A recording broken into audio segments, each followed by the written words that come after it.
Hello, welcome back to the Phantom Diary channel. I'm sure there are many of you listening to my stories to fall asleep. Before we start, write in the comments what country you're listening from. So, let's go. It was late, and the sun had long since set. My friend Jenna and I decided to take a detour on our road trip, passing through an old countryside town.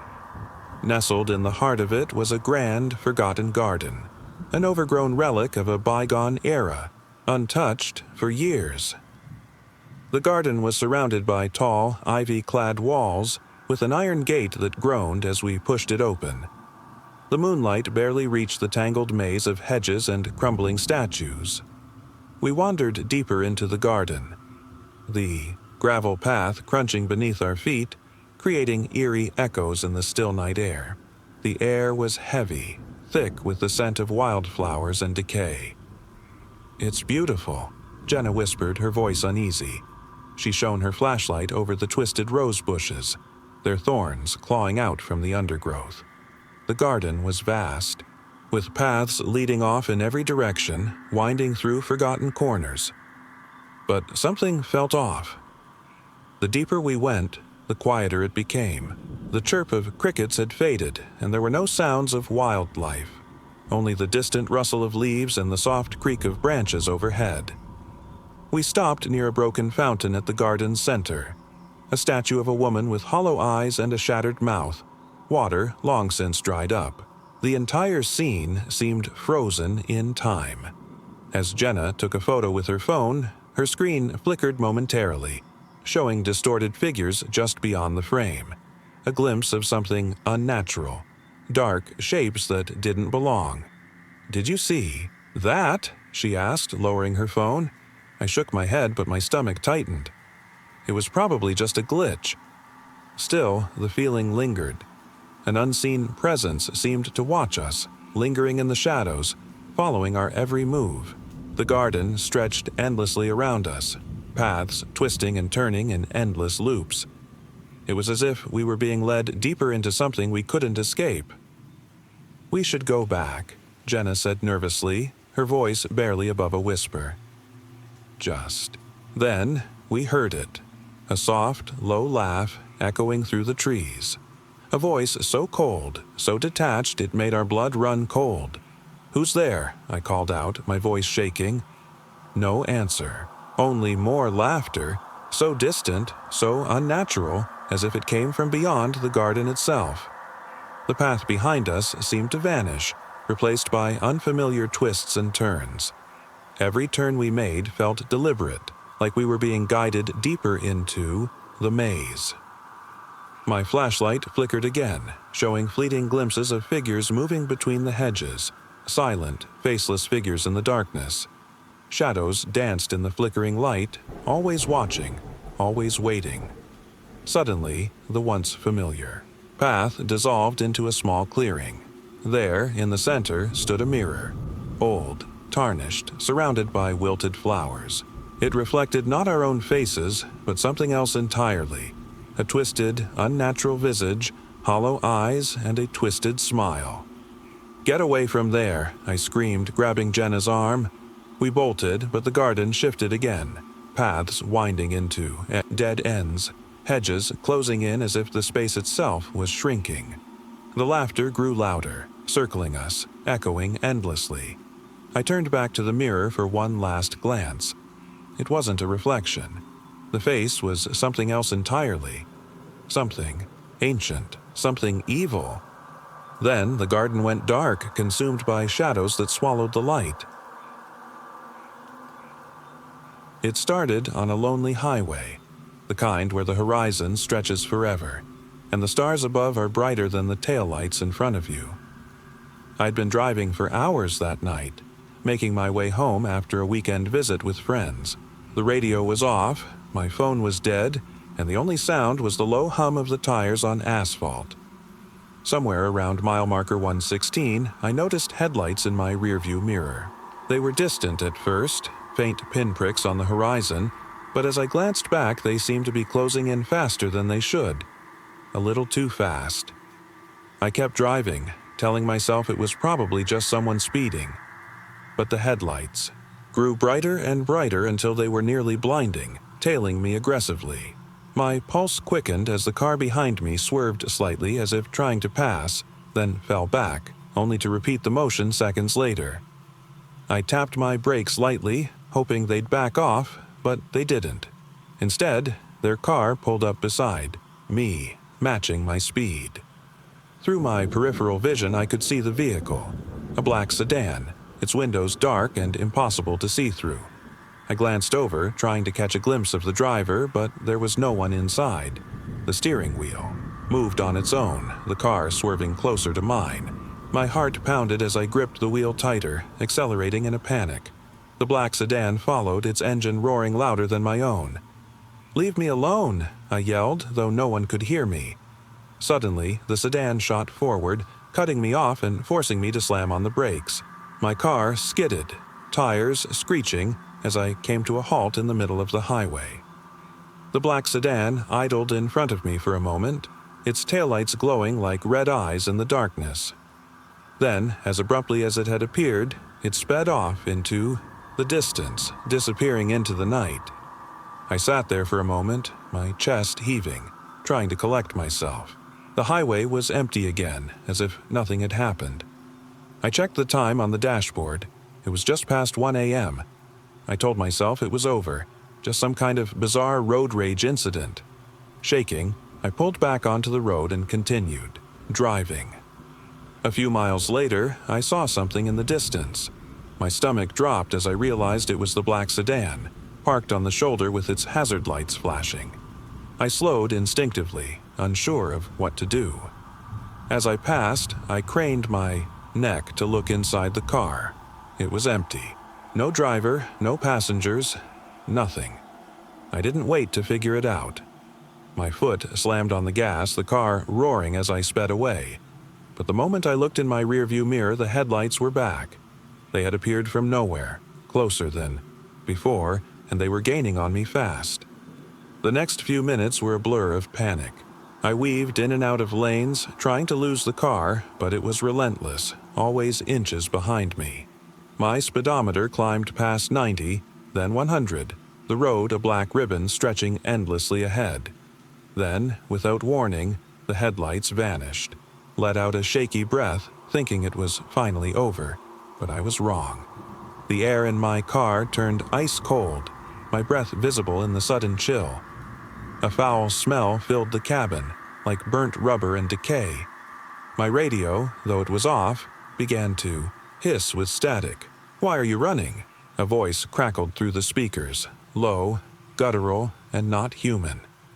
I froze, my hands trembling on the wheel. The voice came again, louder this time. "You can't escape." My rearview mirror showed something I'll never forget. A shadowy figure sitting in my back seat, its face obscured, its eyes glowing faintly in the darkness.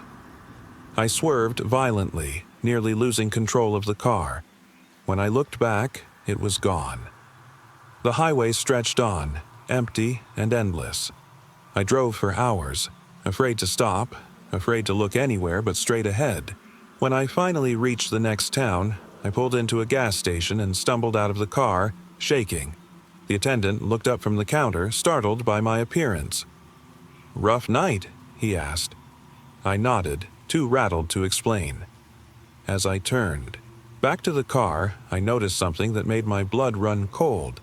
On the dusty rear window, someone, or something, had written a single word from the inside. "Soon."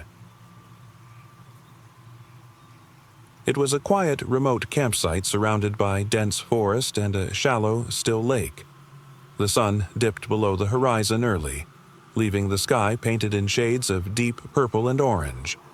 My friends and I had set up camp near the water, far from civilization, and we were eager to escape the noise of city life for a weekend of peace and nature. The first night was peaceful until the sounds began. At first, it was subtle. A faint splashing from the middle of the lake, like something brushing against the surface. We chalked it up to the wind or some wandering animal, but the noises persisted even after midnight. A soft, rhythmic sound, like a slow, steady heartbeat. We stayed near the fire, trying to ignore the unease creeping into our bones. The shadows of the trees flickered in the flickering flames, creating haunting shapes against the dark, still water. "Does anyone else hear that?" Sam asked, his voice hushed, his eyes fixed on the lake. We all listened.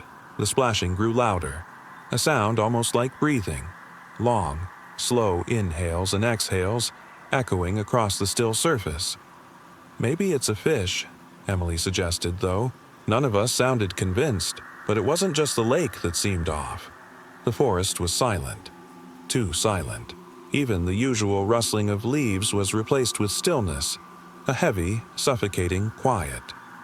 The air grew colder, biting at our skin. Then something unnatural emerged. A figure, standing at the edge of the water. It was faceless, obscured in shadow, its body a dark, shifting mass. Long, thin arms reached out toward the water as though trying to pull something beneath the surface. Its movements were slow, deliberate, human, yet wrong in every sense.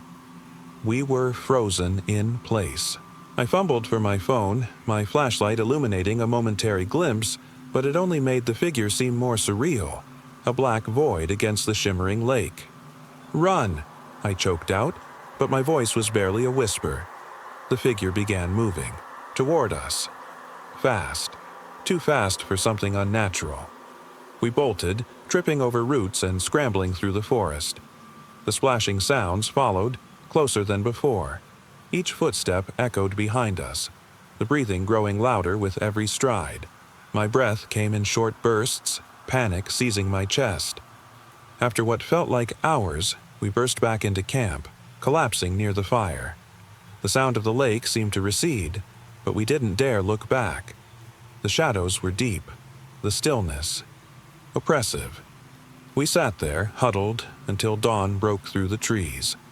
The figure was gone, but the hollow lake remained, dark and silent, a place we never dared return to.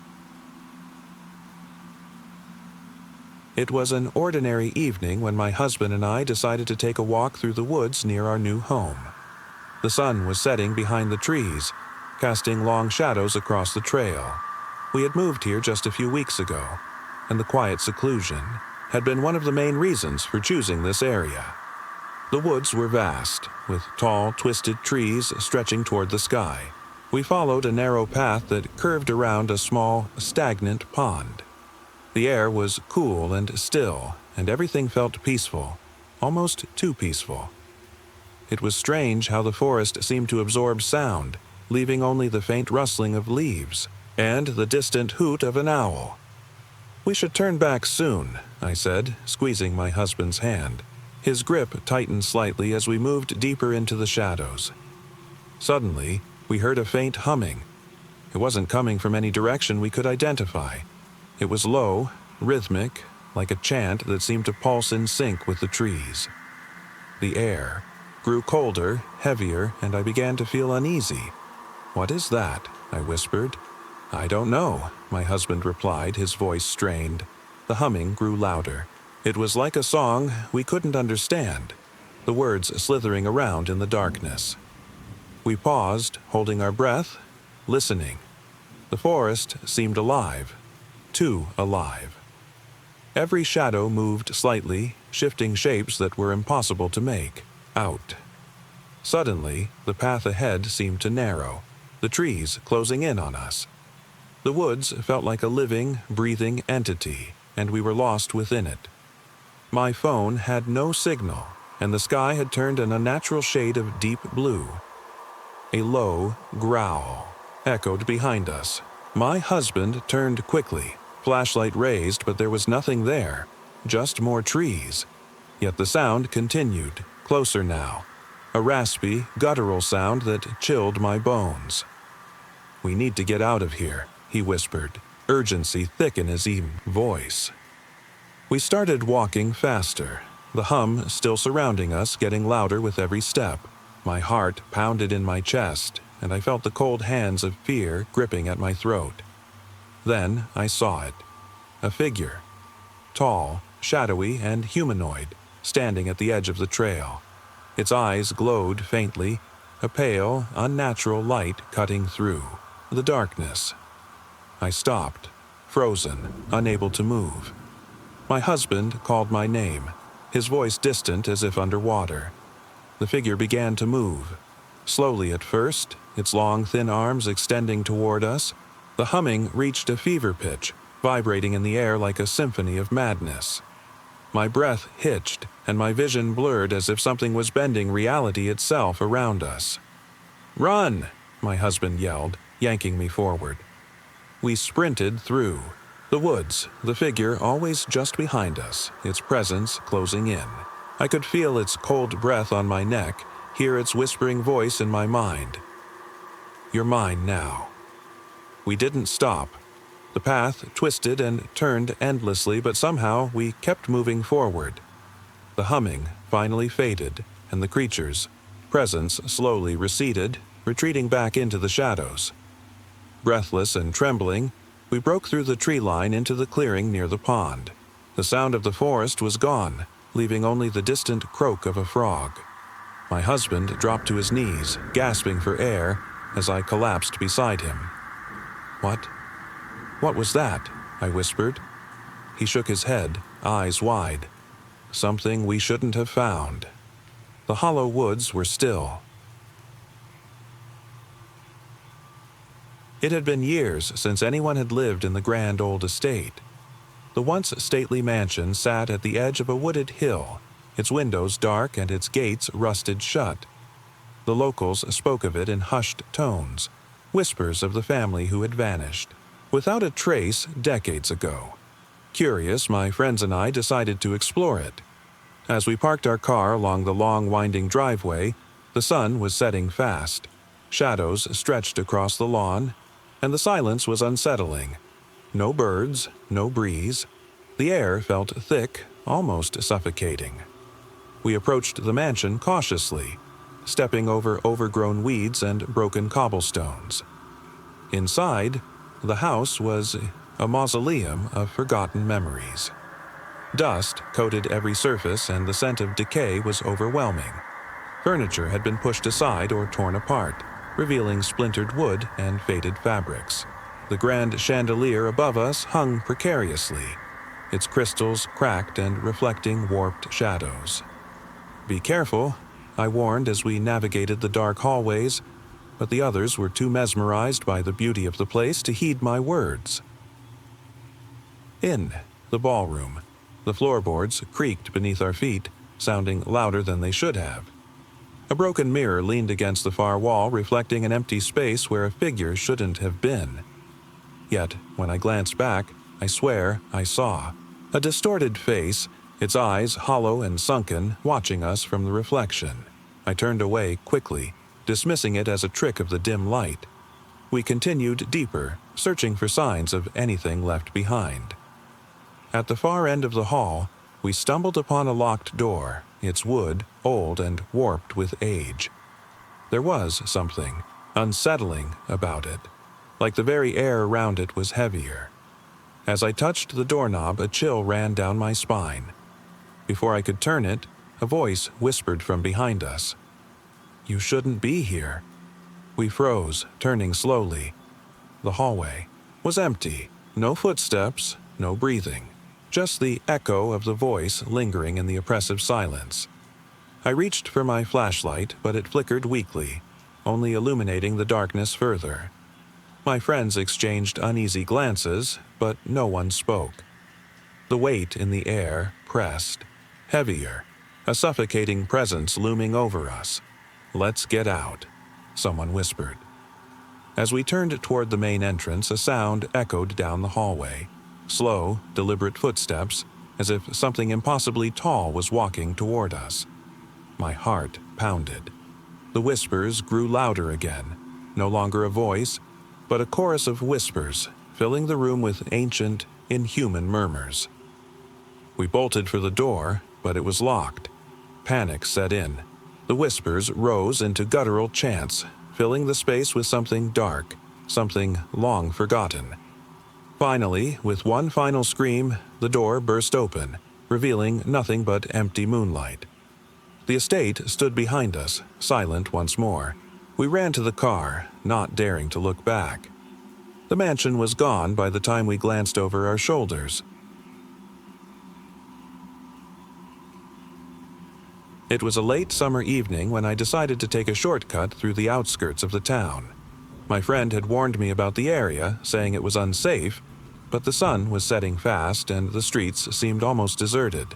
I figured it would be quicker to cut through the winding, narrow roads lined with old, overgrown houses.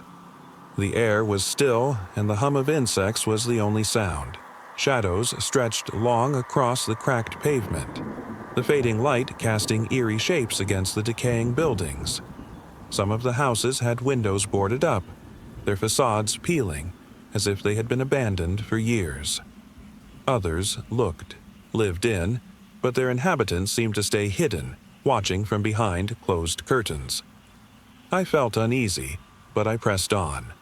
The roads twisted and turned, each corner darker than the last.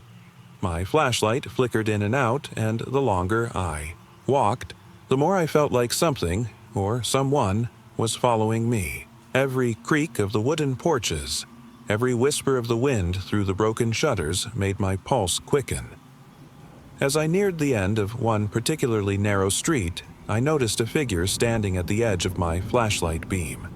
A tall, gaunt silhouette, its face obscured by a dark hood. It didn't move, didn't speak. It simply stood there, watching me. I froze, my breath catching in my throat. "Hello?" I stammered. No response, just silence.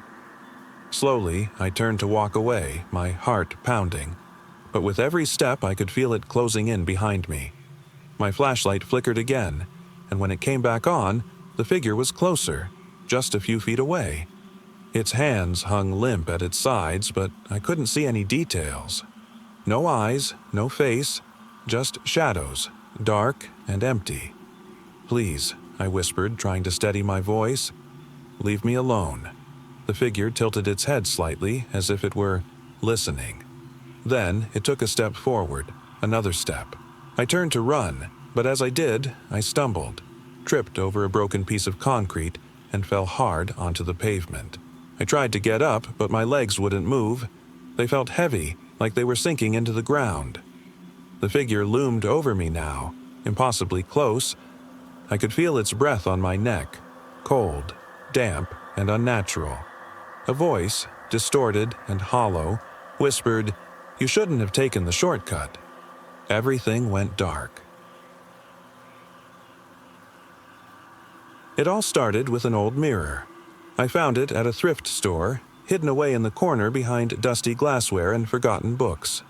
The frame was ornate, carved with swirling patterns that looked like faces, and the glass itself had a faint, eerie shimmer. Something about it drew me in, despite the warning I felt deep down. At first, it hung on the wall in my bedroom, reflecting the room just fine. But after a few nights, strange things began happening. The reflection wasn't always the same. Sometimes I'd see figures moving in the background, shadows that weren't there in real life. The mirror seemed to distort reality, bending light and angles in ways I couldn't explain. One evening, I was getting ready for bed when I noticed a new detail. The reflection in the mirror wasn't just showing the room. It was showing something else. Behind my bed, a door appeared, solid wood with a brass handle. I spun around, but there was no door, just my plain wall. Frightened, I tried to remove the mirror, but it wouldn't budge from the wall. My hands trembled as I examined the glass again. A faint scratching noise came from inside it, a low, deliberate sound, like nails dragging slowly across the surface. I could barely hear it over the beating of my heart. That night, I didn't sleep. Every time I closed my eyes, I could feel eyes watching me from within the mirror. Shadows flickered in the corners, and I heard whispers, soft and insistent, calling out my name. In the morning, I covered the mirror with a sheet, desperate to block its gaze. But when I peeked under the fabric, the reflection was still there, unchanged. Worse, My reflection was no longer alone. The shadows had crept into it, crowding around me, their distorted faces pressed close against the glass. Weeks passed, and things only worsened. My friends noticed that I wasn't the same. Tired, pale, and distant. They begged me to remove the mirror, but it was like it had fused with the wall. Even when I destroyed the frame, the glass wouldn't shatter. It stayed intact, pulsing faintly like something alive beneath the surface. One day, while cleaning the remnants, I noticed a faint message etched into the glass. "You let me in," it said, written in thin, ghostly script. That night, the mirror whispered once more, "I'm here." And I knew then I could never escape. It was a summer evening when my friends and I set out on a spontaneous camping trip into the woods. We found an old, abandoned cabin deep in the forest, something we'd heard whispered about but never truly believed existed. The sun was setting. As we arrived, casting long, shadowy figures across the overgrown clearing where the cabin stood. The wooden structure was weathered. Its roof caved in on one side, ivy and moss clung to the sides, and the windows were broken, leaving empty, dark spaces that seemed to peer back at us. The air was thick with the scent of damp earth and pine needles. "I read somewhere this place used to be used by hunters," Jamie said, kicking a loose board near the doorframe. "It's falling apart," Ryan added, looking at the crumbling porch. "Are you sure this is safe?" But curiosity had already set in. We pushed open the door slowly, the rusty hinges groaning as they moved. Inside, the cabin was dark and musty, with furniture covered in sheets of cobwebs. A thin layer of dust blanketed everything, and the air felt colder the moment we crossed the threshold. "Let's set up in here," Alex suggested. "This is way more interesting than a plain campsite." We made ourselves comfortable by the fireplace, the only source of light coming from a few battery-powered lanterns. As the night grew deeper, the wind began to howl through the trees, sending eerie whispers against the broken walls. That's when the noises started. At first, it was subtle, a faint rustling, like something moving behind the thin wooden walls. We chalked it up to small creatures, but as the night dragged on, the sounds became more pronounced. Footsteps creaked above us, slow and deliberate, shifting across the attic space. Each step seemed to echo through the cabin, even though no one was there, I think. "Someone's up there," Jamie whispered, her voice trembling. "Shh," I said, pressing a finger to my lips, but my breath caught in my throat as the footsteps moved closer, louder now, as if they were approaching the door. Suddenly, the floorboards beneath us groaned like they were alive. We all froze, the sound of our own breathing deafening. Then there was a knock, soft at first, barely audible, but repeated, louder and faster with every beat. Knock, knock, knock. It was coming, from inside the cabin, but there was nothing, no one, to make the sound. Ryan reached for his flashlight, shaking. "There's something in here," he whispered. "We need to leave," Alex said, his voice firm but trembling. "Now." We gathered our things quickly, moving as quietly as possible. But just as we reached the door, it slammed shut with a deafening crash. The knocking continued, this time right behind us, somewhere inside the cabin. "Open it!" Jamie screamed, banging against the door, but no matter how hard we pushed or pulled, it wouldn't budge. The windows, too, were covered with an unnatural fog, making it impossible to see outside. The knocking grew faster, more frantic, and the floor beneath us began to shake as if someone, was moving beneath it. Panic took over. We clawed at the walls, desperate to escape, but it was useless. The cabin's darkness swallowed us whole, and the knocking became deafening, an unrelenting symphony of terror. And then, silence. When we woke up, the sun had risen.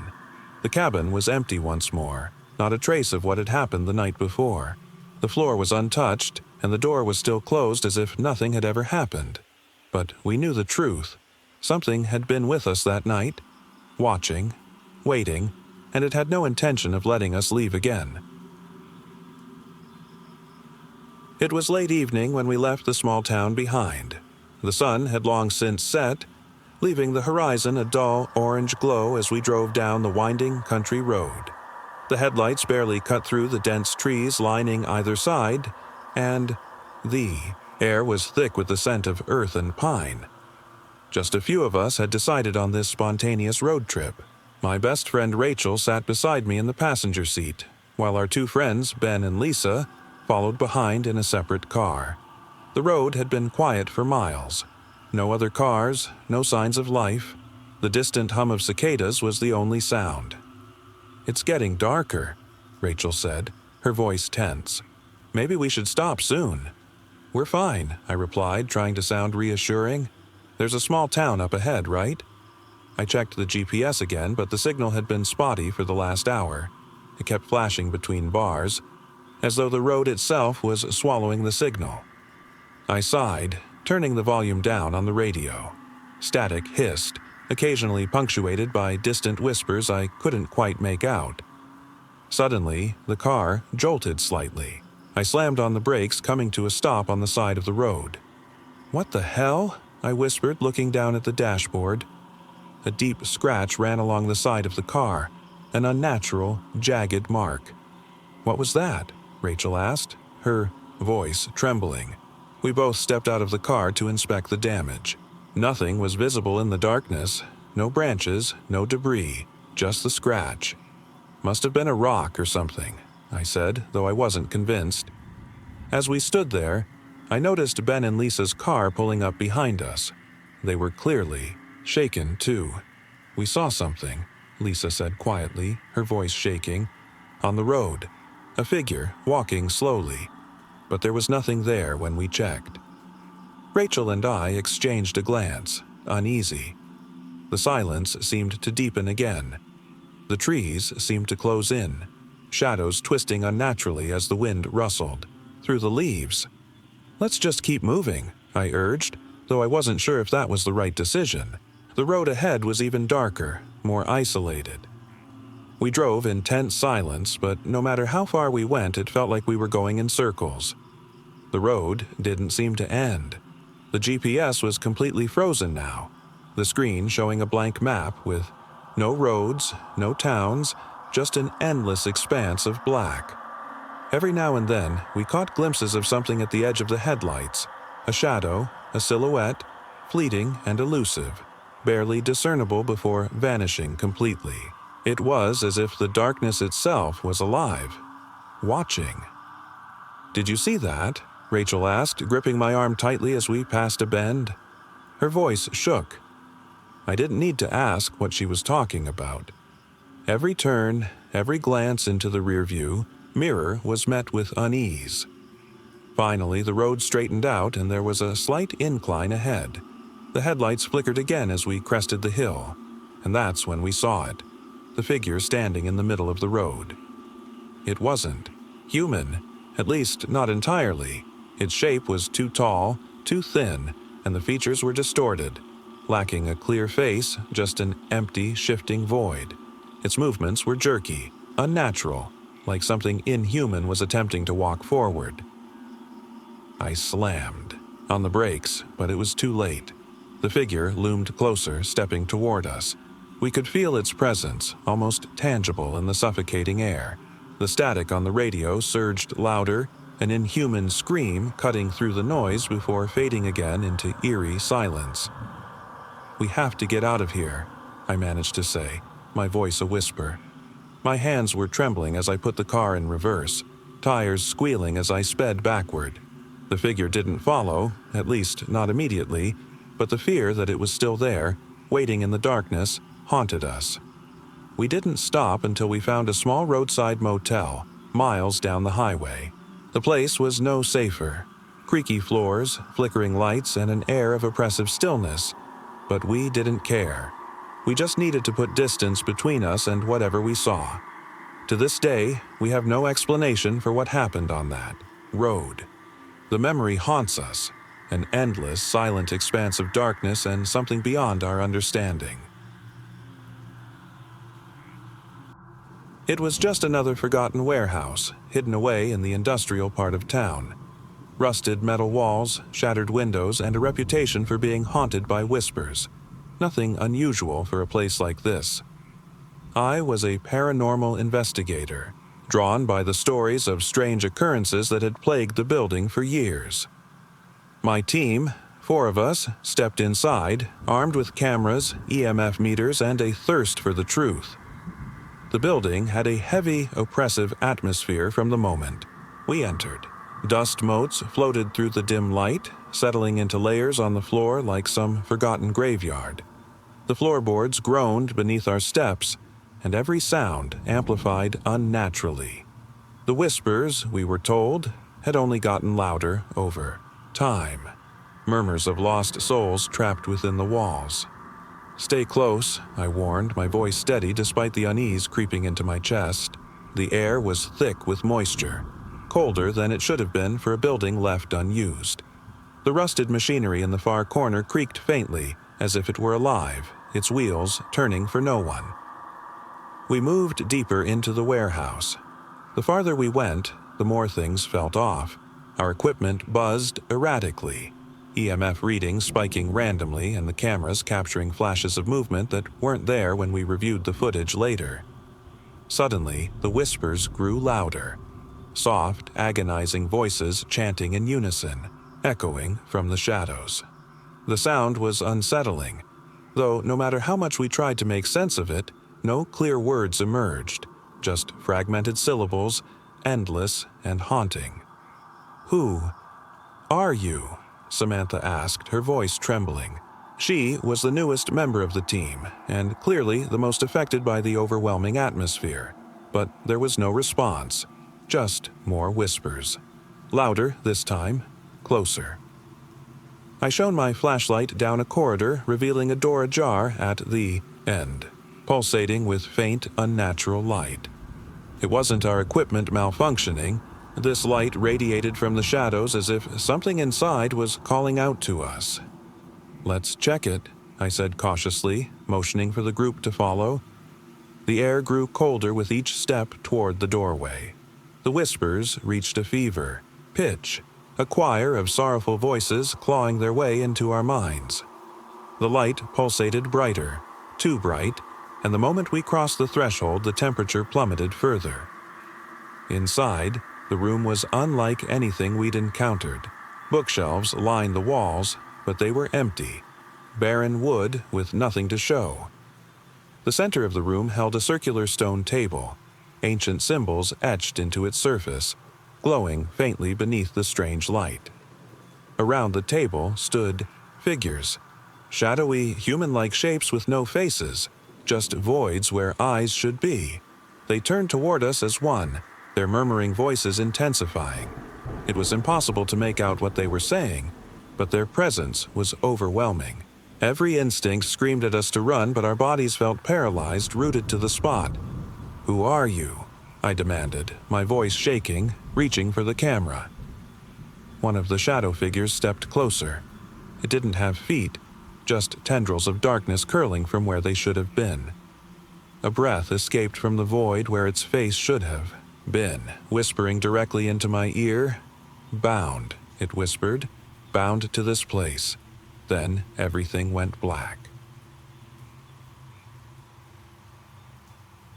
Last winter, my friends and I rented a remote lodge in the mountains. It was meant to be a relaxing getaway, just snowboarding, hot cocoa, and the crackling warmth of a fireplace.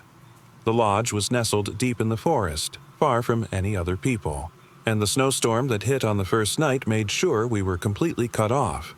The place was massive, 3 stories tall with creaky wooden floors, dark hallways, and antique furniture that looked like it hadn't been touched in decades. The first night was cozy. We sat by the fire, played board games, and told ghost stories.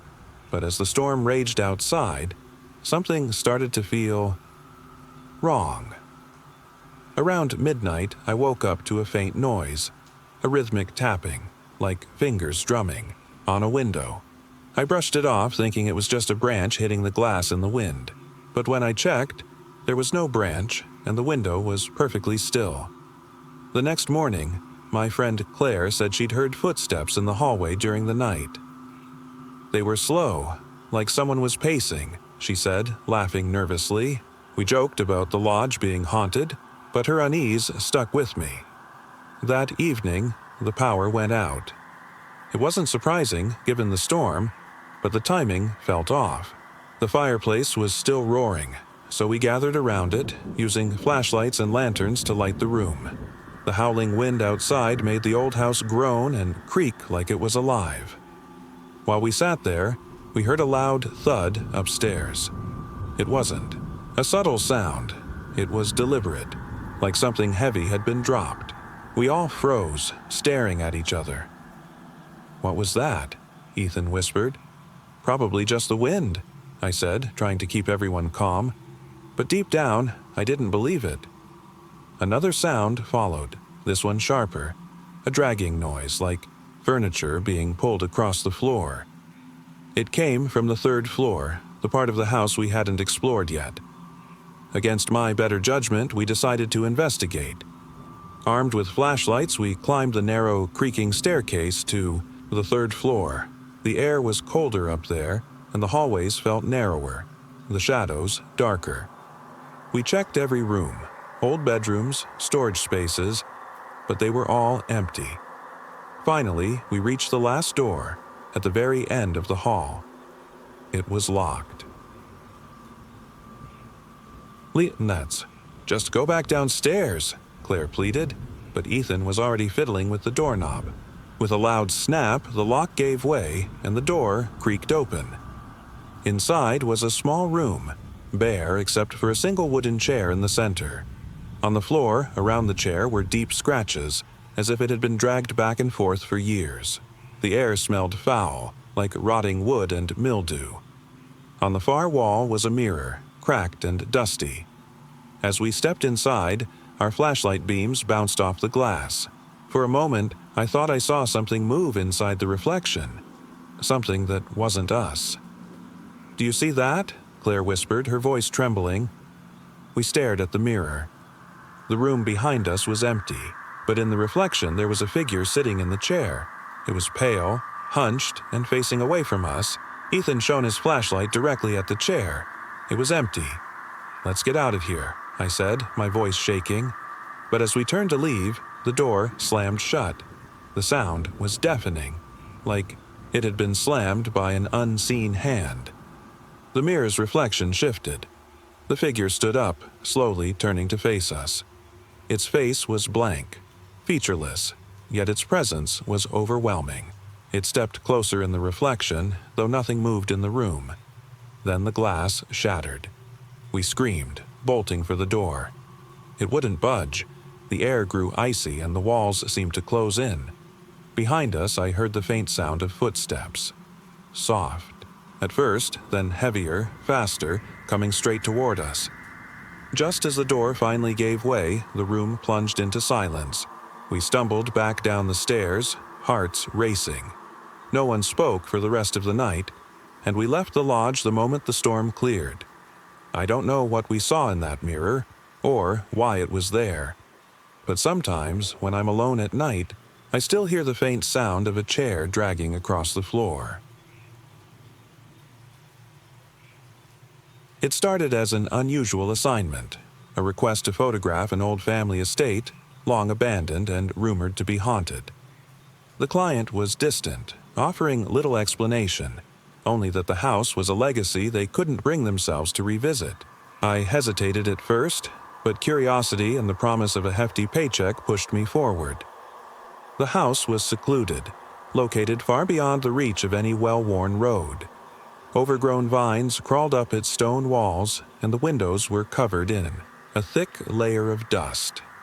It felt like stepping into a time capsule, forgotten by the modern world. The air inside was still, heavy with age, and the scent of decay hung in the shadows.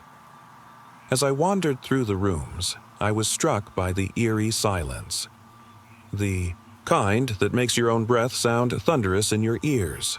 The furniture was draped in old sheets, and the photographs that lined the walls were faded and yellowed, but oddly untouched. Every once in a while, I would glance at them, seeing familiar faces frozen in moments of joy or solemnity. The eyes. In those photographs, though, those were what unsettled me the most.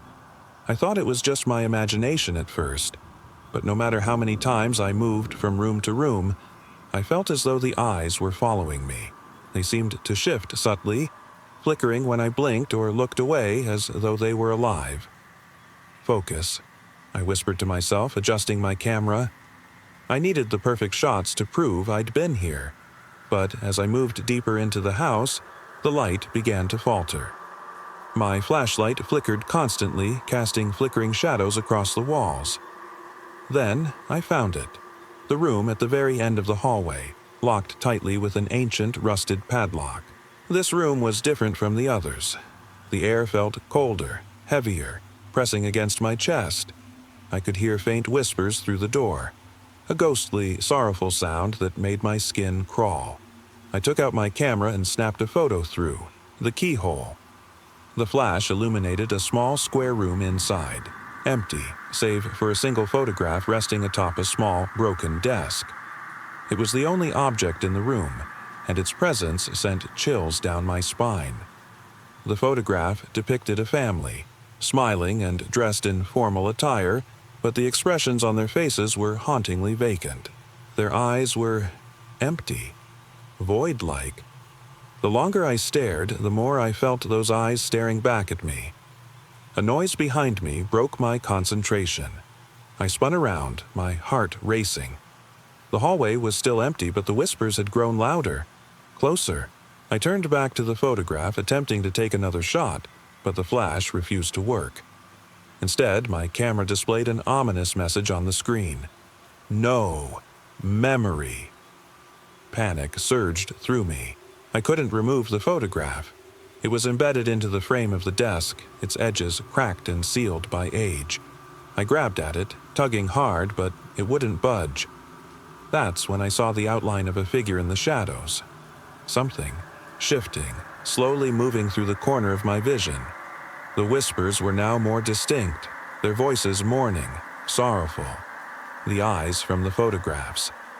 They weren't just watching anymore. The whispers became screams, impossibly loud, reverberating off the stone walls.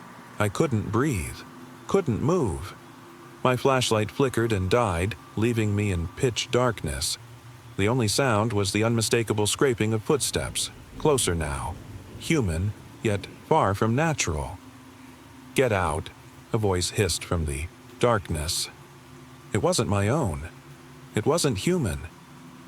I bolted toward the door, fumbling in the dark, but every door and window was sealed shut. The house held me captive, its walls alive with haunting echoes.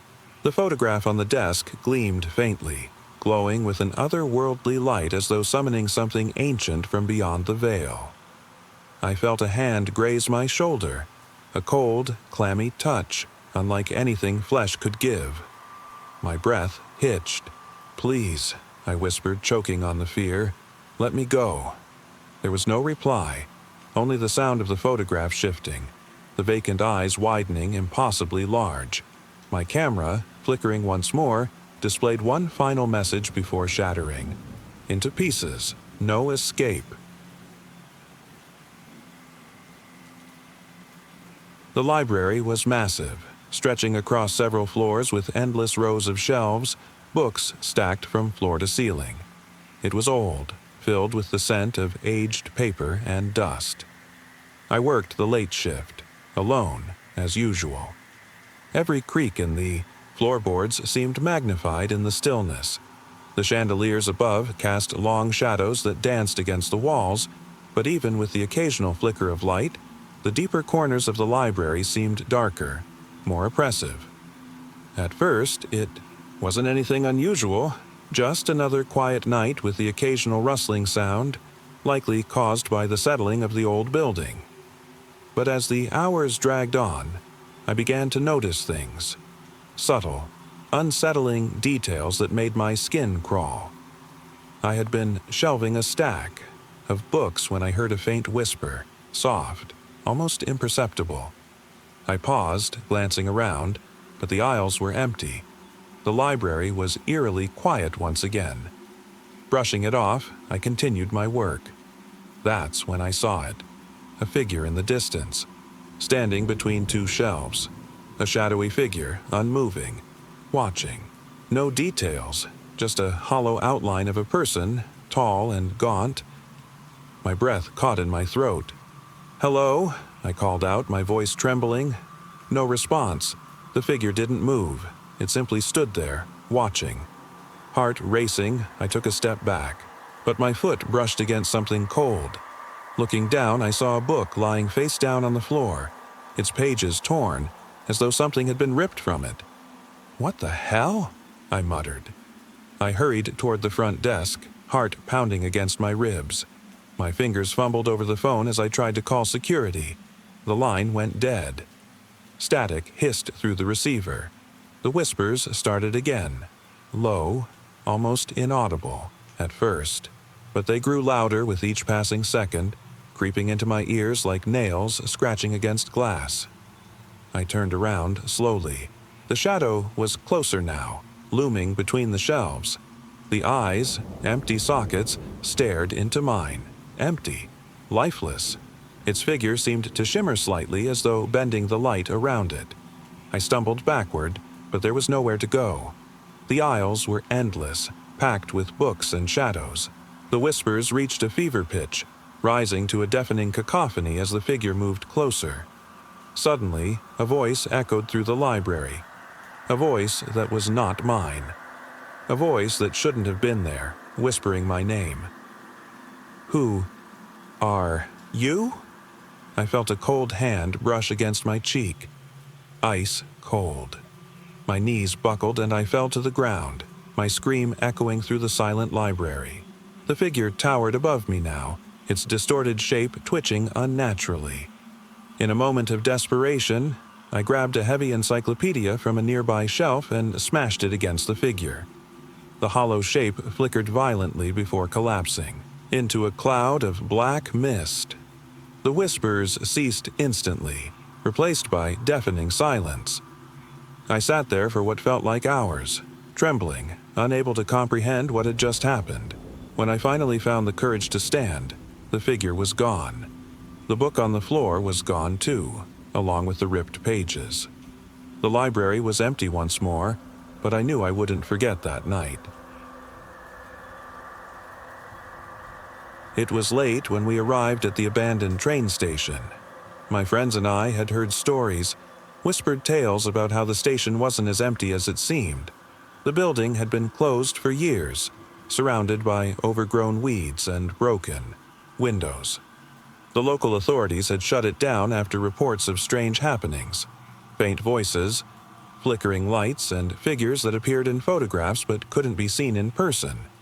Ryan, Mark, and I decided to explore anyway. We didn't believe in ghosts or curses. We brought flashlights, cameras, and our usual bravado, thinking it would be another uneventful adventure. The inside of the station was eerily quiet. The air was thick with dust, and the faint hum of old wires echoed softly in the empty corridors. We wandered through, taking photos of the decaying platform, the graffiti-covered walls, and the forgotten ticket counters. Nothing seemed unusual, at first, just a place frozen in time. As we continued deeper into the station, we noticed strange things. Mark's camera kept glitching, displaying flickering figures, hazy shadows that drifted through the pictures. At first, we dismissed it as a malfunction, but when Ryan's flashlight suddenly dimmed and then died entirely, we began to feel uneasy. "Okay," I said, forcing a laugh. "Let's call it a night. Nothing here is weird. Yet." But as we made our way back toward the entrance, things started to change. The station seemed quieter, if that was possible. The usual creaks of old wood and metal had stopped. The air grew colder, heavier. We walked past one of the boarded windows, but my flashlight suddenly flickered again.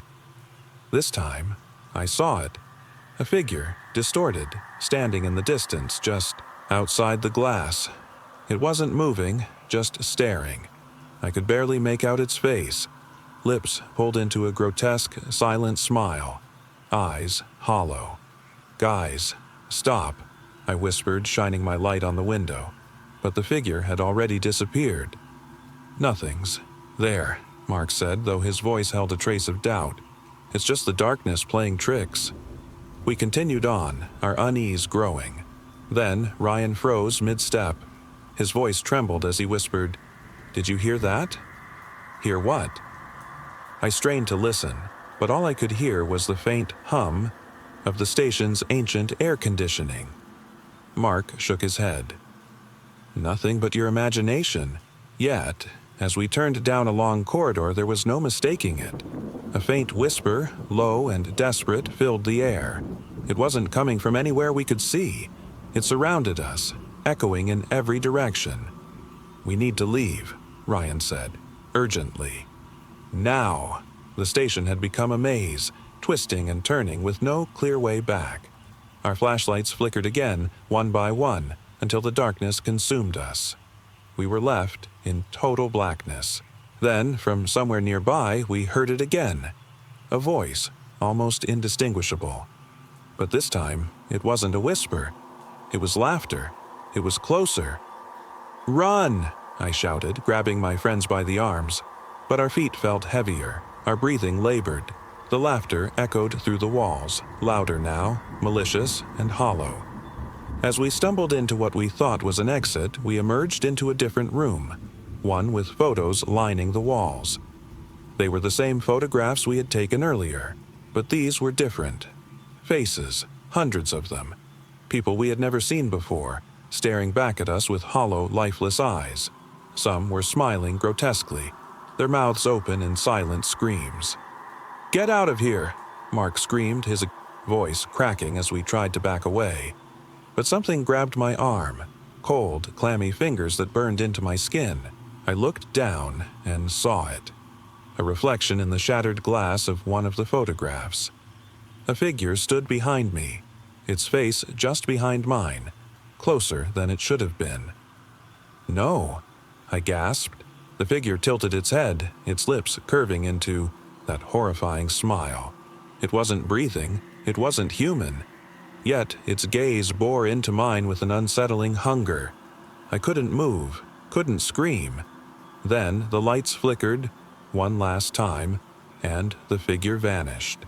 The photographs crumbled into ash, and the darkness around us lifted just enough for us to see the entrance again. We ran. Outside the station, we collapsed in the dirt, gasping for breath. The building stood still behind us, silent once more. But the air was different now. The weight of the station lingered in our chests. We had survived, but something had followed us, and we knew, deep down, that it wasn't truly gone. We had been hiking all day, winding through narrow trails and dense forests. The mountains rose around us, jagged and imposing, and the cool evening air carried the scent of pine and earth. It was beautiful, remote, and serene. After hours of trekking, we finally found a clearing. My friends and I pitched our tents, set up camp, and gathered around a crackling fire. The stars were beginning to peek out from the dark sky, and for a moment, everything felt peaceful. "Perfect," Ethan said, stretching out on a nearby rock. "Just us and nature." We had been looking forward to this trip for weeks. No phones, no noise, no interruptions, just the wilderness. But as the night deepened, that peace began to feel uneasy. The fire hissed and popped, shadows flickering wildly against the trees. We heard nothing beyond the crackling of the flames. No birds, no animals, not even the distant hum of civilization. Just silence. "Hey," Emily whispered, pulling her jacket tighter. "Where did the others go?" Ethan and I exchanged glances. "What do you mean?" "Our friends," she said. "They were here a minute ago. They were sitting by the tents, and now, nothing. I scanned the area, but there was nothing. Our friends were gone. Just the three of us remained." "They probably walked off somewhere," Ethan suggested. though his voice wavered. But as the minutes passed, no sign of them returned. No sounds of movement, no distant laughter, nothing, just the stillness of the forest. It was as if they had vanished completely.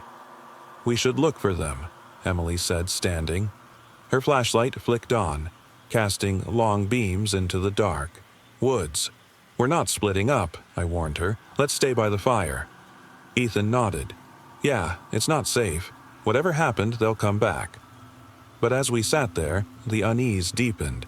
Shadows moved in the corners of our vision, shapes that seemed too unnatural to be mere tricks of the firelight. We heard faint whispers, almost like voices carried on the breeze, but when we tried to pinpoint them, they disappeared. "I don't like this," Emily said, her voice trembling. "I can feel them. Watching." The fire flickered again, and this time I swear I saw something shift behind the flames. A shadow, tall and humanoid, standing just beyond the perimeter of the light. It was fleeting, impossible to focus on, but unmistakable. "What is that?" Ethan whispered, his voice barely audible. "I don't know," I said, gripping my flashlight tighter. "Stay close." Suddenly, the whispering grew louder, more distinct. It wasn't just in our ears, it was inside our heads. Words we couldn't quite make out, but they sent a chill down our spines. The shadows began to close in, slithering closer to the fire. The forest, once a comforting expanse, now felt like a living entity, breathing, alive, watching. Then, the faint sounds of movement, something heavy, deliberate, creeping through the underbrush. A low, guttural growl followed, distant but chillingly close. My heart pounded in my chest. "They're coming," Emily said, her breath ragged. "We have to go."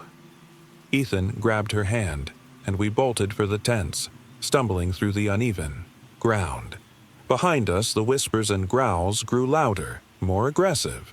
The shadows followed, their forms now far more distinct. A twisted, humanoid shape with sharp, jagged claws. The fire flared once more and revealed them. Their faces were twisted beyond recognition, with hollow eyes and grotesque smiles. They moved unnaturally fast, jerking between trees, impossibly silent. And they weren't alone. More shadows emerged, crowding the edge of the firelight, a sea of black, monstrous shapes. I reached our tent first, fumbling with the zipper. Ethan and Emily weren't far behind. The tent finally zipped closed, and we huddled inside, holding our breath as the sound of movement surrounded us. But they didn't stop. The growls and whispers continued, so close it felt like they were inside the tent with us. The air grew colder, and the feeling of being watched was suffocating. Every second felt like an eternity. Hours passed, or maybe only minutes. Time was warped. But then, just as quickly as they came, the sounds faded. The shadows receded, and silence returned. We emerged from the tent slowly, hearts still racing. The campsite was still and dark. The fire burned down to embers. Our friends were gone, completely vanished. No footprints, no signs of struggle, nothing. "They're still here," Ethan whispered. "They never left." And deep in the distance, a faint, chilling laughter echoed through the forest.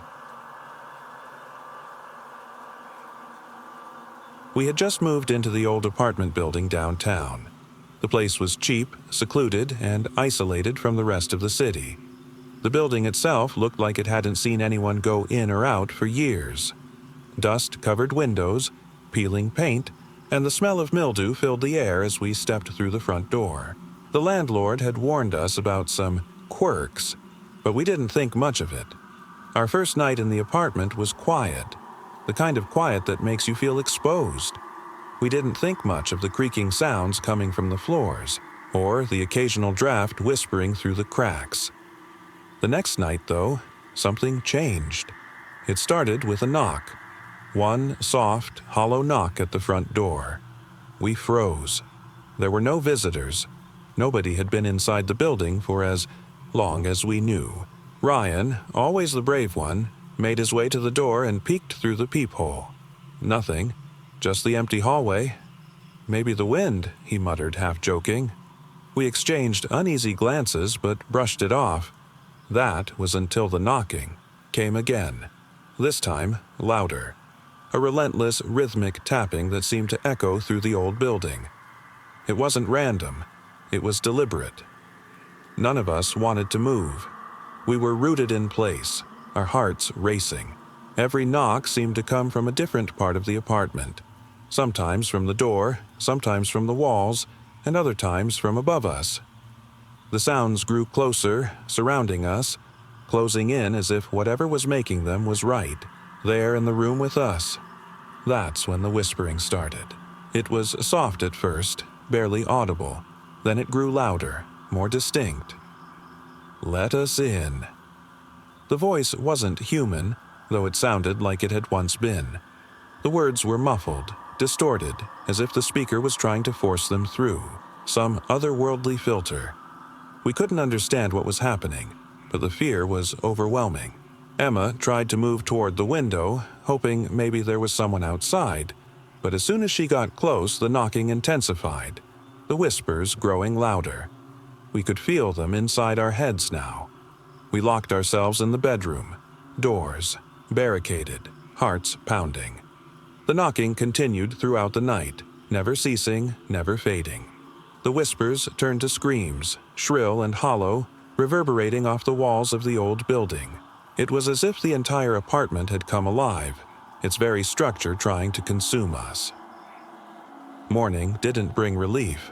We opened the door to silence, the apartment exactly as we left it. No signs of intrusion, no footsteps, no broken locks. But the whispers, those echoes, never left us. They haunt us now, in every quiet moment. Whatever was with us that night didn't come from outside. It had been there all along, waiting, and it never truly left. It was supposed to be a simple job. I'd been hired to take care of a woman's elderly uncle, Mr. Mallory, for the weekend. The family had gone out of town and they wanted someone to check on him, keep him company, and make sure he took his medication. He lived alone in a sprawling old mansion that had been in his family for generations, perched on a cliffside overlooking the ocean.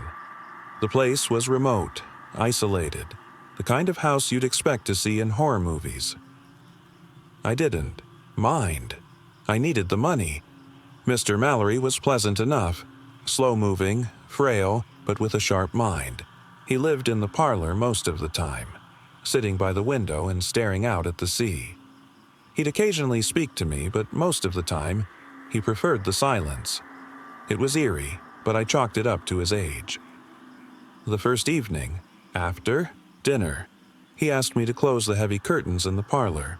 It was getting dark, and he didn't like the view of the ocean at night. "Too many things out there," he muttered cryptically, his hand shaking as he handed me the curtain rope. I thought little of it. It was just a man's preference.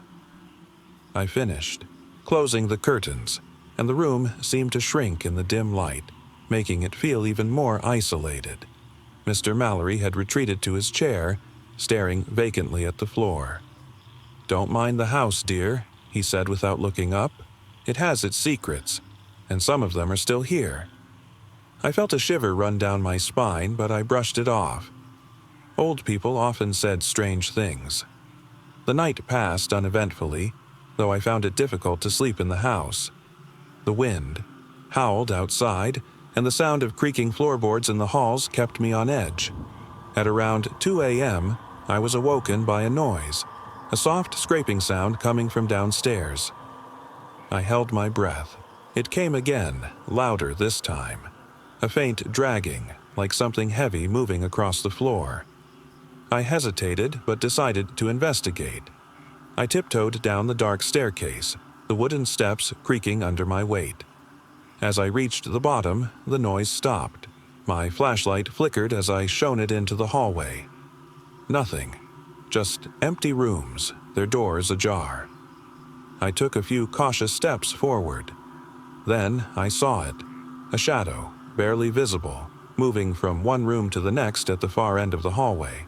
I froze. The shadow didn't belong to anyone I knew. It was too tall, too thin, and it moved with an unnatural fluidity.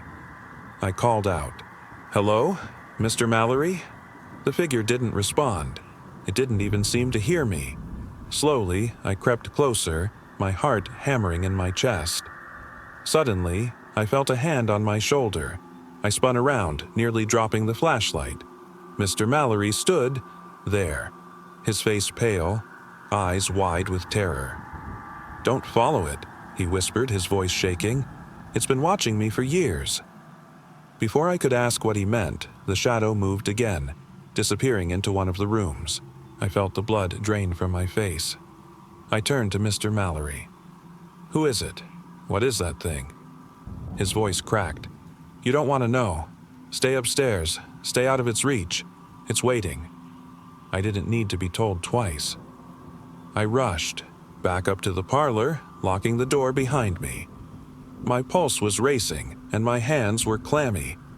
What was that thing? Why didn't Mr. Mallory seem shocked? The night dragged on in silence. The next morning, Mr. Mallory seemed calm, almost normal. He was sitting in his chair again, staring out the window at the churning sea. I wanted to ask him more about last night, but he simply looked at me and said, "You don't want to know." When the family returned later that afternoon, everything seemed fine, too fine. The house was silent, the air still. They were surprised to find Mr. Mallory in good spirits, talking about the weather. Nothing unusual. I mentioned the strange occurrences, but they dismissed it with a laugh. "He's getting on in years," they said. "Sometimes his mind plays tricks on him." But I wasn't convinced. As I left the house that evening, I glanced back at the dark windows of the mansion. And there, at the top floor, I saw it. A shadow. A figure standing perfectly still, staring down at me. Its face was pale, twisted, empty, just like Mr. Mallory had described. I couldn't explain what it was, but as I drove away, I realized the terrifying truth. The figure in the window hadn't been watching Mr. Mallory all these years. It had been watching me. It started on an ordinary Tuesday. I was house-sitting for an old friend, just a routine task. The house was in a quiet suburb, nothing unusual about it. My friend had asked me to stay for a few days while they were out of town, and the idea of having a large, empty house all to myself seemed like a peaceful escape from the usual noise of the city. The house wasn't particularly old, but it had a strange, faded charm. The walls were lined with family photos that had begun to yellow with age, and the faint scent of lavender lingered in the air. It was well kept, but I couldn't shake the feeling that something wasn't quite right. The silence was too heavy, too deliberate, as if the house was holding its breath. On the first night, I kept the lights on.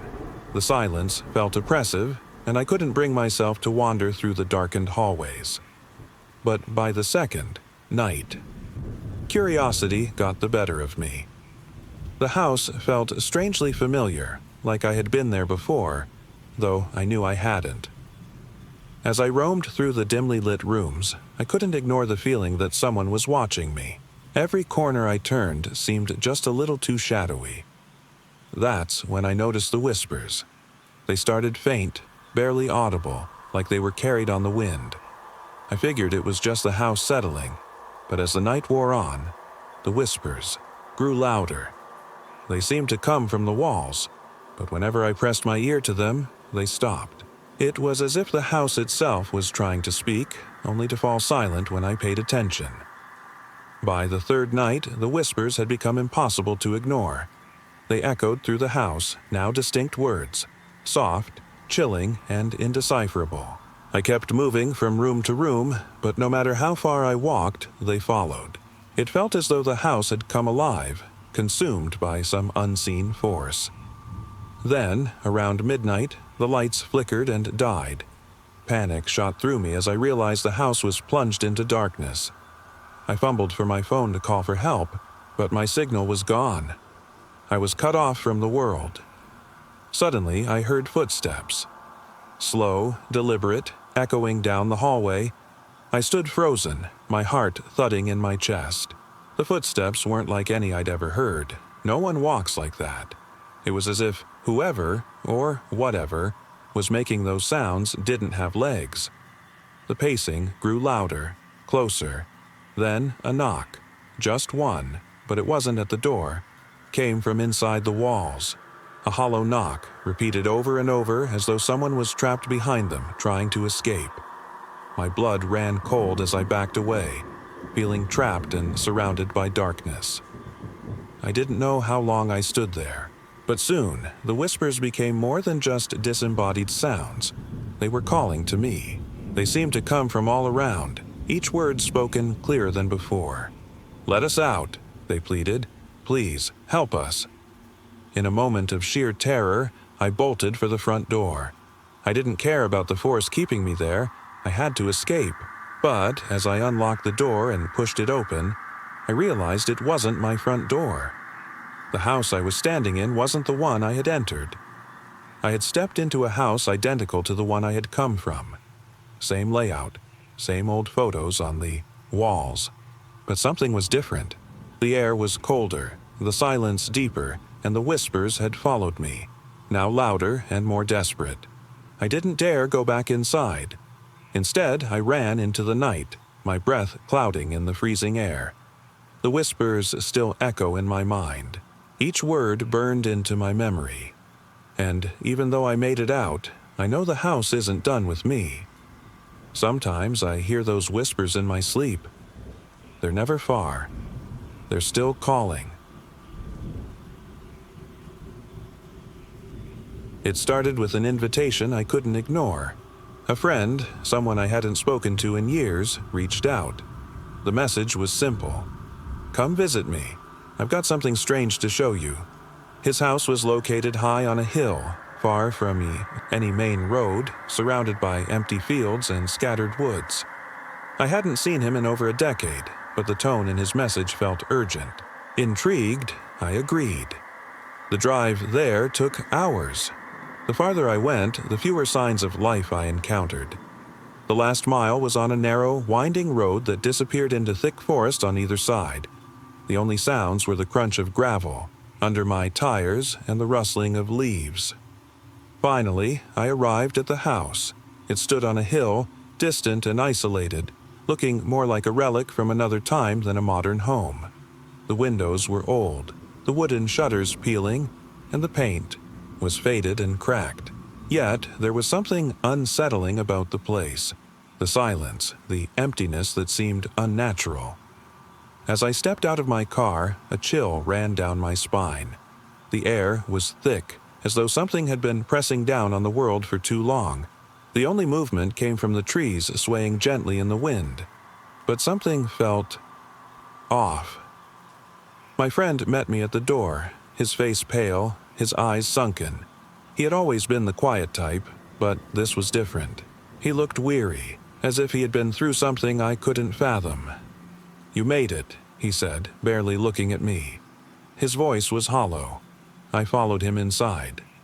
The house was quiet, almost oppressively so.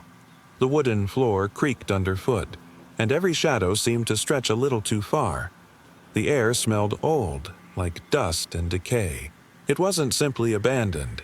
It felt trapped, as though the house itself hadn't aged well. He led me upstairs, past rooms that were cluttered but untouched.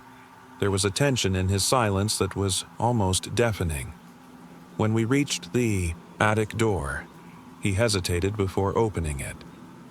"I've never told anyone about this," he muttered, his hand shaking as he pulled the door open.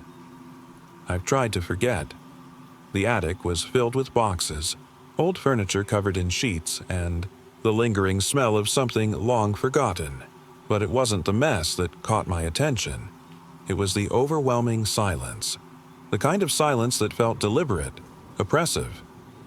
He moved toward one of the boxes and pulled out a small, leather-bound book. Its cover was cracked, and the pages yellowed with age. He handed it to me without a word. "What is this?" I asked, flipping through the fragile pages. I don't know, he replied. It was here when I moved in. I've never been able to read it. Something about it feels wrong. The pages were filled with strange symbols.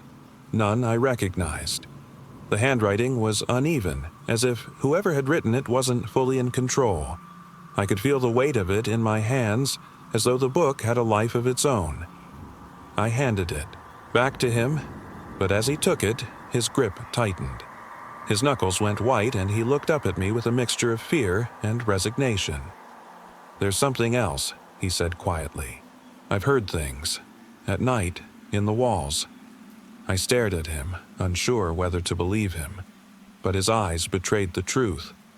We all hear things, he continued, his voice barely above a whisper. Whispers. Voices. They don't stop. I laughed nervously, trying to brush it off. That's just the house settling, right? He shook his head, his face pale. It's not the house, it's something else. That night, as I lay in the guest room, I couldn't sleep. The house creaked, but it wasn't just the sound of wood settling. The whispers began again, soft, barely audible at first, but as the hours passed, they grew louder. I pressed my hands to my ears, trying to block them out. They were coming, from the walls, the ceiling, and every corner of the house.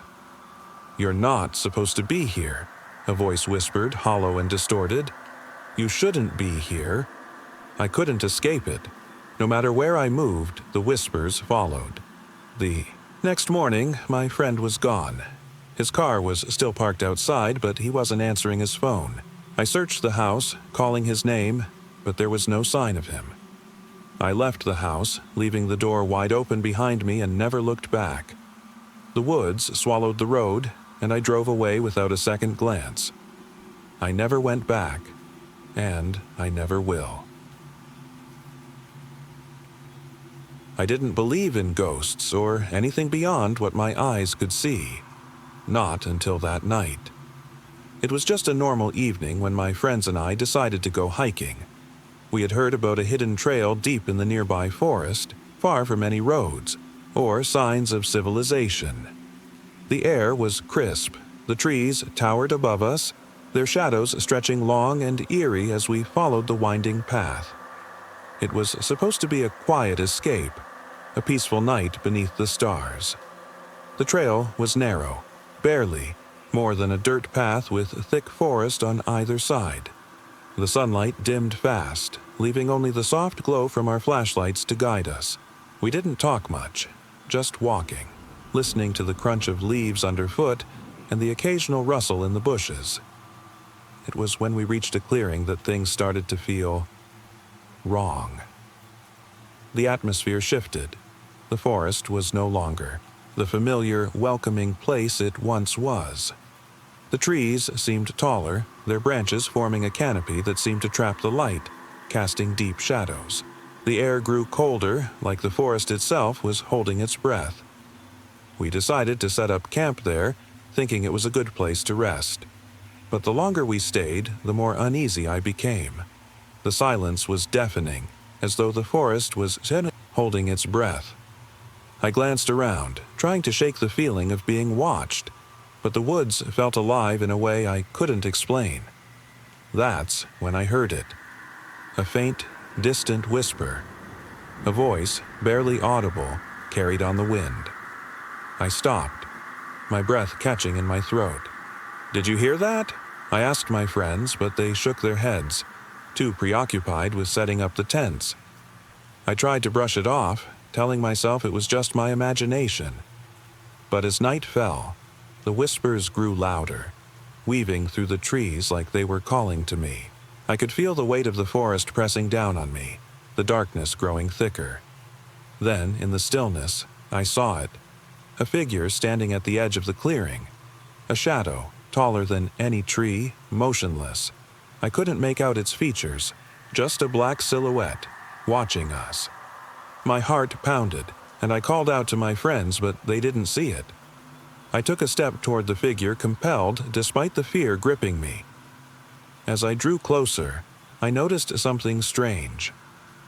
the figure didn't cast a shadow. The very ground beneath it seemed to bend around the shape, as though the light avoided it. It wasn't human. It was more like a void, a gap in reality. My legs felt weak, but I couldn't look away. I was frozen, watching as the figure tilted, its head almost as if acknowledging my presence. Then the whispers became a voice, calm but cold. "You shouldn't be here." I opened my mouth to speak, but no sound came out.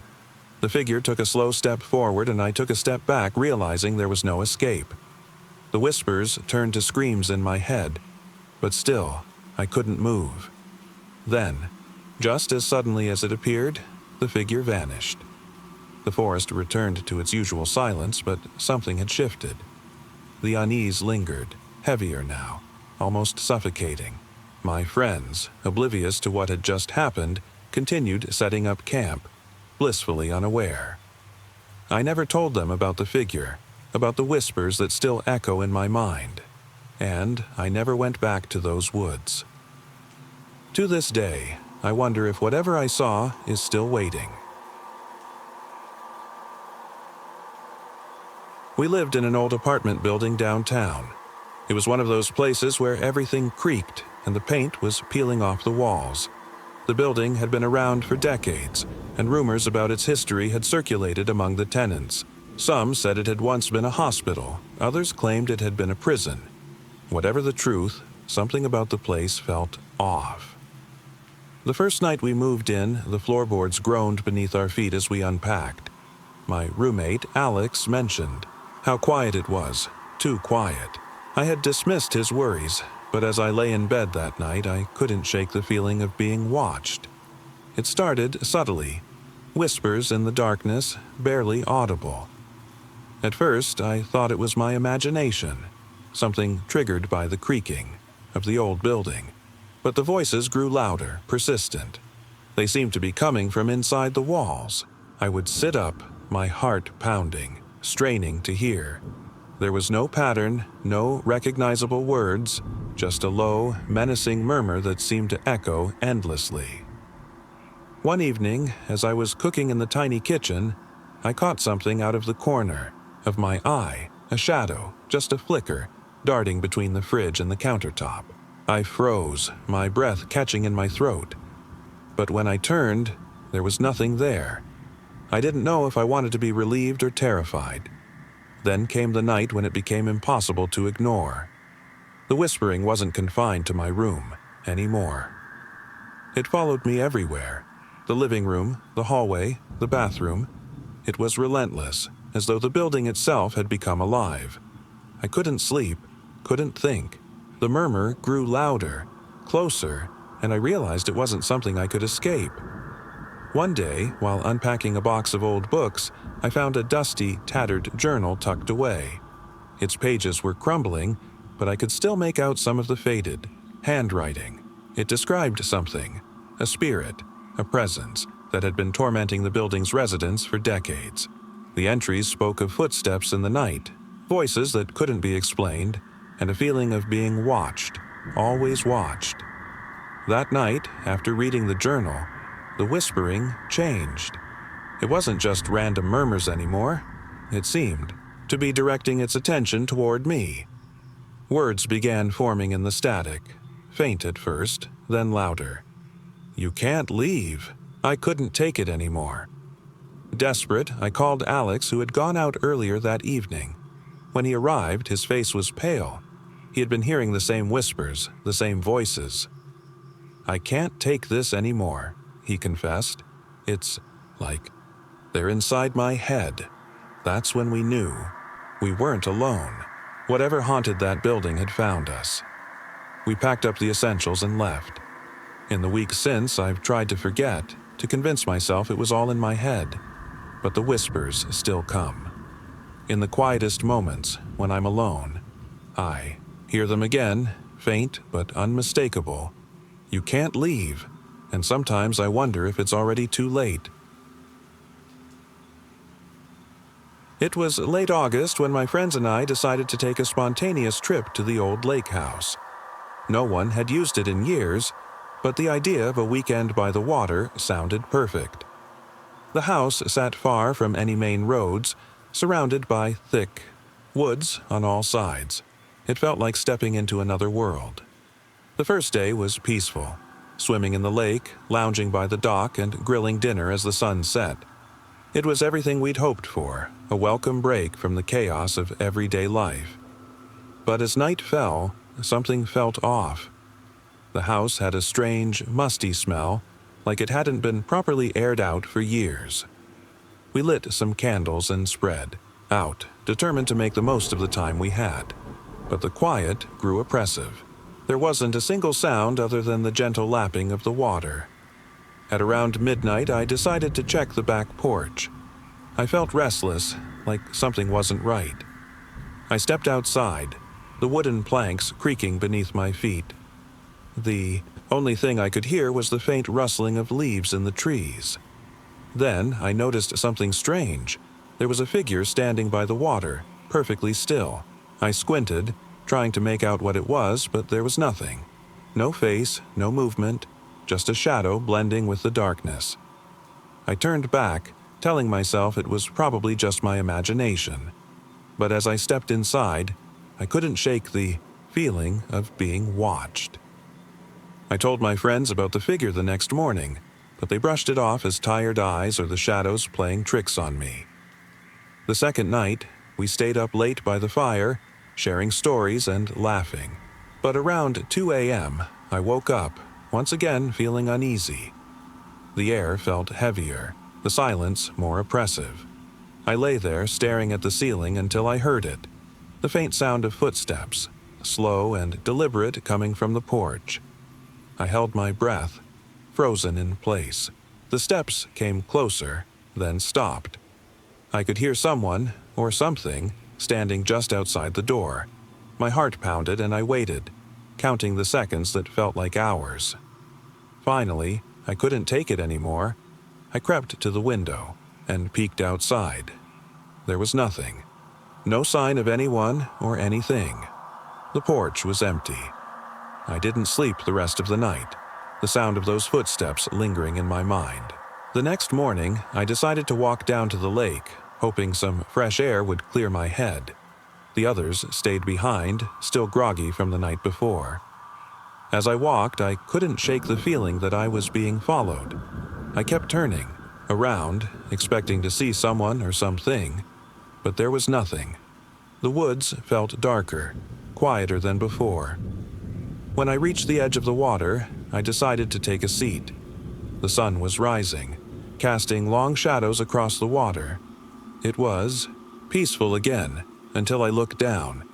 There, on the sandy shore, were footprints, but they weren't mine. They were bare, but far too large. They led into the water, vanishing beneath the surface. I backed away, my pulse racing. I didn't know how, but something had followed me. My legs trembled as I made my way back to the house, trying to ignore the sinking feeling in my stomach. When I got there, my friends were still asleep. I didn't tell them what I saw. I couldn't explain it. But even now, every time I hear the rustling of leaves or the creak of wood, I wonder if something is still waiting for me by that lake. It was a late autumn evening when my friends and I decided to take a spontaneous trip to an old, abandoned lighthouse on the edge of the coast. None of us had ever been there, and the place had always been rumored to be haunted. Skeptical, as we all were, we figured it would make for an eerie, atmospheric adventure. The lighthouse stood tall against the backdrop of a dark, churning sea. The wind howled through the skeletal remains of an old wooden pier as we parked the car a few miles down the narrow, winding road. The air was heavy with mist and the salty tang of the ocean. We all felt the shift in the atmosphere as we stepped out of the car, the warmth of the day fading fast. As we approached the base of the lighthouse, the shadows seemed to stretch longer, as if the darkness itself was watching us. The structure loomed in front of us, its once pristine white paint now weathered and peeling. The steps spiraled upwards into the sky, vanishing into the dense fog that had rolled in. "We'll split up," Matt said, his voice breaking the silence.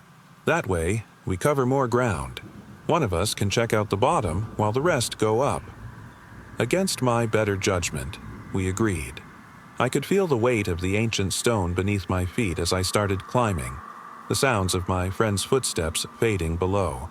Each creaking step seemed louder than the last, the wind growing stronger as I ascended. The higher I climbed, the colder the air became. I paused, turning back to glance at the fog that now swallowed the ground below. My heart pounded in my chest. It was so quiet, except for the sound of my own breath and the faint echo of the wind. When I finally reached the top, I pushed open the rusted door, stepping into the narrow space of the lighthouse. The view from the top was breathtaking. Mist rolling in every direction, the sea stretching out beyond the horizon, waves crashing against the rocks below. But something wasn't right. The air felt thick, as if it had a weight of its own. The sound of the wind was different now, more oppressive, as if it carried something more than just the chill of the ocean. I turned to scan the interior of the lighthouse, its walls lined with faded photographs of sailors and their families, some so old they were barely recognizable. That's when I saw it. The figure. It was standing by the window, its shape barely distinguishable from the fog. At first, I thought it was my imagination, but then I saw its outline, pale and gaunt, with hollow eyes that stared right through me. I couldn't move, couldn't breathe. My body felt frozen as the figure turned, slightly, facing me. "Who's there?" I whispered, my voice barely above a whisper. The figure didn't respond. It remained still, like a ghostly silhouette against the window.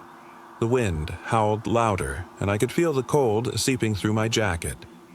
My legs trembled as I slowly backed away, my hand gripping the cold metal railing. Suddenly, I heard voices below. "Guys, where are you?" It was Matt, his voice frantic. "Come on, we need to get out of here." "Matt," I yelled, panic rising in my throat. "There's something. Up here."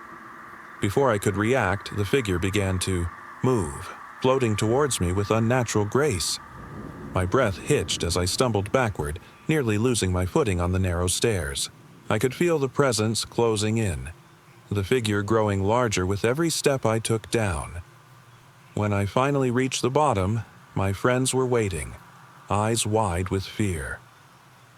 "What happened?" Sarah asked, her voice trembling. "I saw it," I managed to say, breathless. "It was up there, watching me." The rest of the night passed in silence. We didn't speak much as we packed up and left the lighthouse behind. The figure, whatever it was, haunted my thoughts, its hollow gaze etched in my mind. I still don't know what I saw that night, but sometimes, on quiet evenings, I find myself staring out into the fog, half expecting to see those hollow eyes watching from the distance. I've always been a night owl. I'd spend hours driving back roads, listening to music, or just getting lost in thought. One night, I decided to take a different route home, one that looped through fields and quiet country roads. It was the kind of night where the stars felt closer, the sky so vast and clear it seemed to stretch forever. Around 2 a.m., I found myself on a lonely stretch of road, surrounded by nothing but farmland. The fields stretched out on either side of me, empty and dark, with only the occasional flicker of distant farmhouses. I remember thinking how peaceful it all felt, isolated but serene. That's when I saw it. A figure standing by the side of the road. At first, I thought it was a scarecrow. The silhouette was tall and thin, almost too thin, with its arms outstretched like it was waving. I slowed down as I approached, my headlights illuminating it. But it wasn't a scarecrow. It had a face, long, gaunt, and pale, like something that had been buried for years. Its hollow eyes didn't blink, didn't seem to recognize me. It stood there, motionless, as if waiting for something. I was frozen, unable to move. The figure didn't shift, didn't run. It just stood there, watching me. I held my breath, waiting for something, anything, but nothing happened. My car idled, the engine humming softly. Then, just as I was about to drive away, it moved. Not toward me, but away. It turned slowly and walked into the fields, disappearing into the darkness. I sat there, gripping the steering wheel, my mind racing. What had I seen? A hallucination? A prank? I drove home that night, my hands trembling on the wheel, but I couldn't forget the image, the figure. It wasn't just fear, it was something deeper, something that felt rooted in the very land itself. Even now, years later, I wonder if it's still out there, lurking in the fields, waiting for someone to cross its path again. It was a typical evening trip through the old countryside, nothing unusual about it. My family and I had decided to take a detour from our usual route, exploring some back roads we hadn't traveled before. The sun had long since set, leaving the world bathed in an eerie twilight. The drive was peaceful at first, the only sounds being the hum of the tires and the occasional rustling of leaves outside. The road wound through dense woods, the trees crowding close on either side, their shadows stretching endlessly. There was no one else around, no cars, no other signs of life. As we rounded a bend, something caught my attention. Faint glimmers in the distance. At first, I thought it was just some old reflectors marking the edge of the road, but they didn't seem to align with the typical placement. They were too frequent and too strange. "What are those?" I asked, pointing out. "The window." My parents exchanged glances, their expressions uncertain. "Must be some sort of marker," my dad said, though his voice was unsure. As we drew closer, I realized they weren't markers at all. They were eyes, hundreds of them, glowing faintly in the dark, peering out from the trees along the side of the road. They blinked slowly, as if studying us, their pale light casting distorted shadows that flickered and danced. I couldn't tear my gaze away from them. There had to be something out there. My heart thudded as we drove past, and I couldn't shake the feeling of being watched. The road stretched ahead, but the trees grew even denser, their shadows swallowing up any sign of the sky. "Did you see that?" my sister asked, her voice trembling. "I saw it," I replied, my throat dry. We hadn't gone more than a few miles when we spotted something else, small figures, barely visible, darting through the trees. They weren't human, I could tell that much. Not by the way they moved, not by their unnatural speed. It was as though they were lurking, waiting just beyond the edge of visibility. My parents kept driving, trying to stay calm, but the tension in the car was unbearable. We didn't speak much after that, too afraid to acknowledge what we were seeing. Then came the sound, soft, distant whispers carried on the wind. At first, I thought it was my imagination, but as we slowed, the whispers grew louder, more distinct. They weren't speaking words, not any language I recognized, but there was something deeply unsettling about them, like they were murmuring secrets only we were meant to hear. I leaned forward, trying to hear more, but the voices seemed to come from everywhere, as if they were surrounding us. The trees were alive, swaying gently as though they too were listening. The whispers filled the car, weaving into my thoughts, making me doubt my own sanity. "Mom," I whispered, my voice trembling, "we need to get out of here." My mom didn't answer. She was gripping the steering wheel so tightly her knuckles were white. My dad's knuckles were white too, and his face was pale, his eyes fixed on the road ahead. Suddenly, the headlights illuminated a figure standing by the side of the road.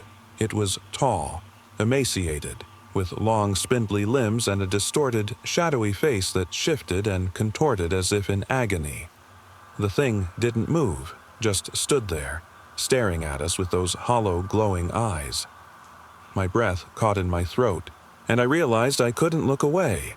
The figure began to step forward, its limbs moving with a jerky, unnatural rhythm.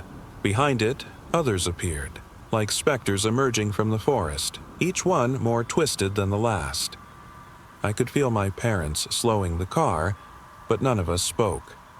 The world outside was a living nightmare, trees swaying, shadows dancing, and those glowing eyes everywhere. As the figures drew closer, I saw something in their eyes, an emptiness, a hunger. They weren't after us for harm, I realized. No, they didn't need to hurt us. They wanted something more. They wanted to consume our fear. We didn't stop the car, but we didn't speed up either. There was nothing we could do but drive through, the nightmare, hoping that if we didn't provoke them, they'd let us pass. And somehow, they did. When we reached the end of that road, the figures had vanished, leaving only the oppressive silence of the woods. We didn't talk about it. We couldn't. None of us wanted to acknowledge what had happened, as though admitting it might make it real again. To this day, we haven't returned to those back roads, and I'm not sure I ever will.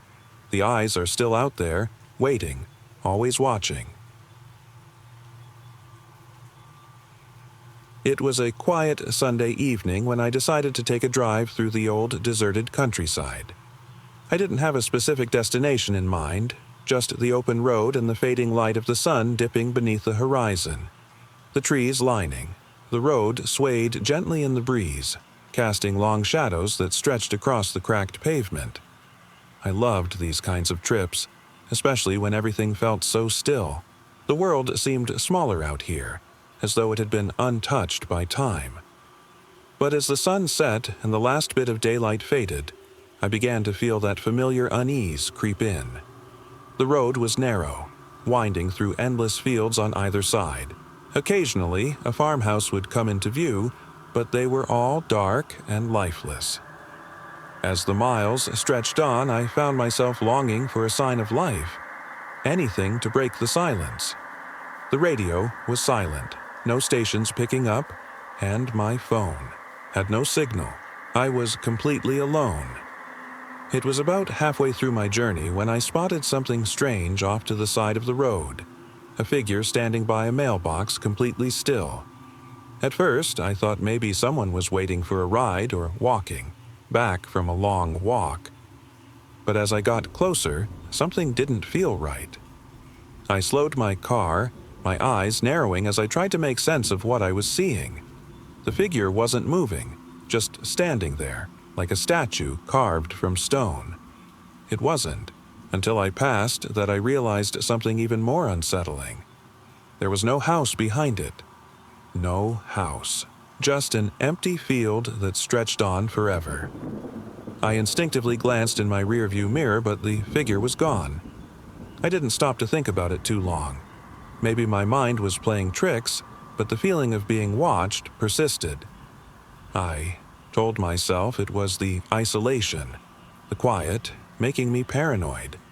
But as I drove further, the same sensation returned. It was like I wasn't alone. Every curve of the road, every shadow cast by the trees felt darker than it should. I couldn't shake the idea that someone, or something, was watching me. I reached for my phone again, hoping for even the slightest signal. Nothing. My stomach tightened as I clenched the steering wheel. The road felt endless, and with every passing mile, that growing sense of unease dug deeper into me. It wasn't until I rounded a bend that I saw it, a figure standing directly in the middle of the road.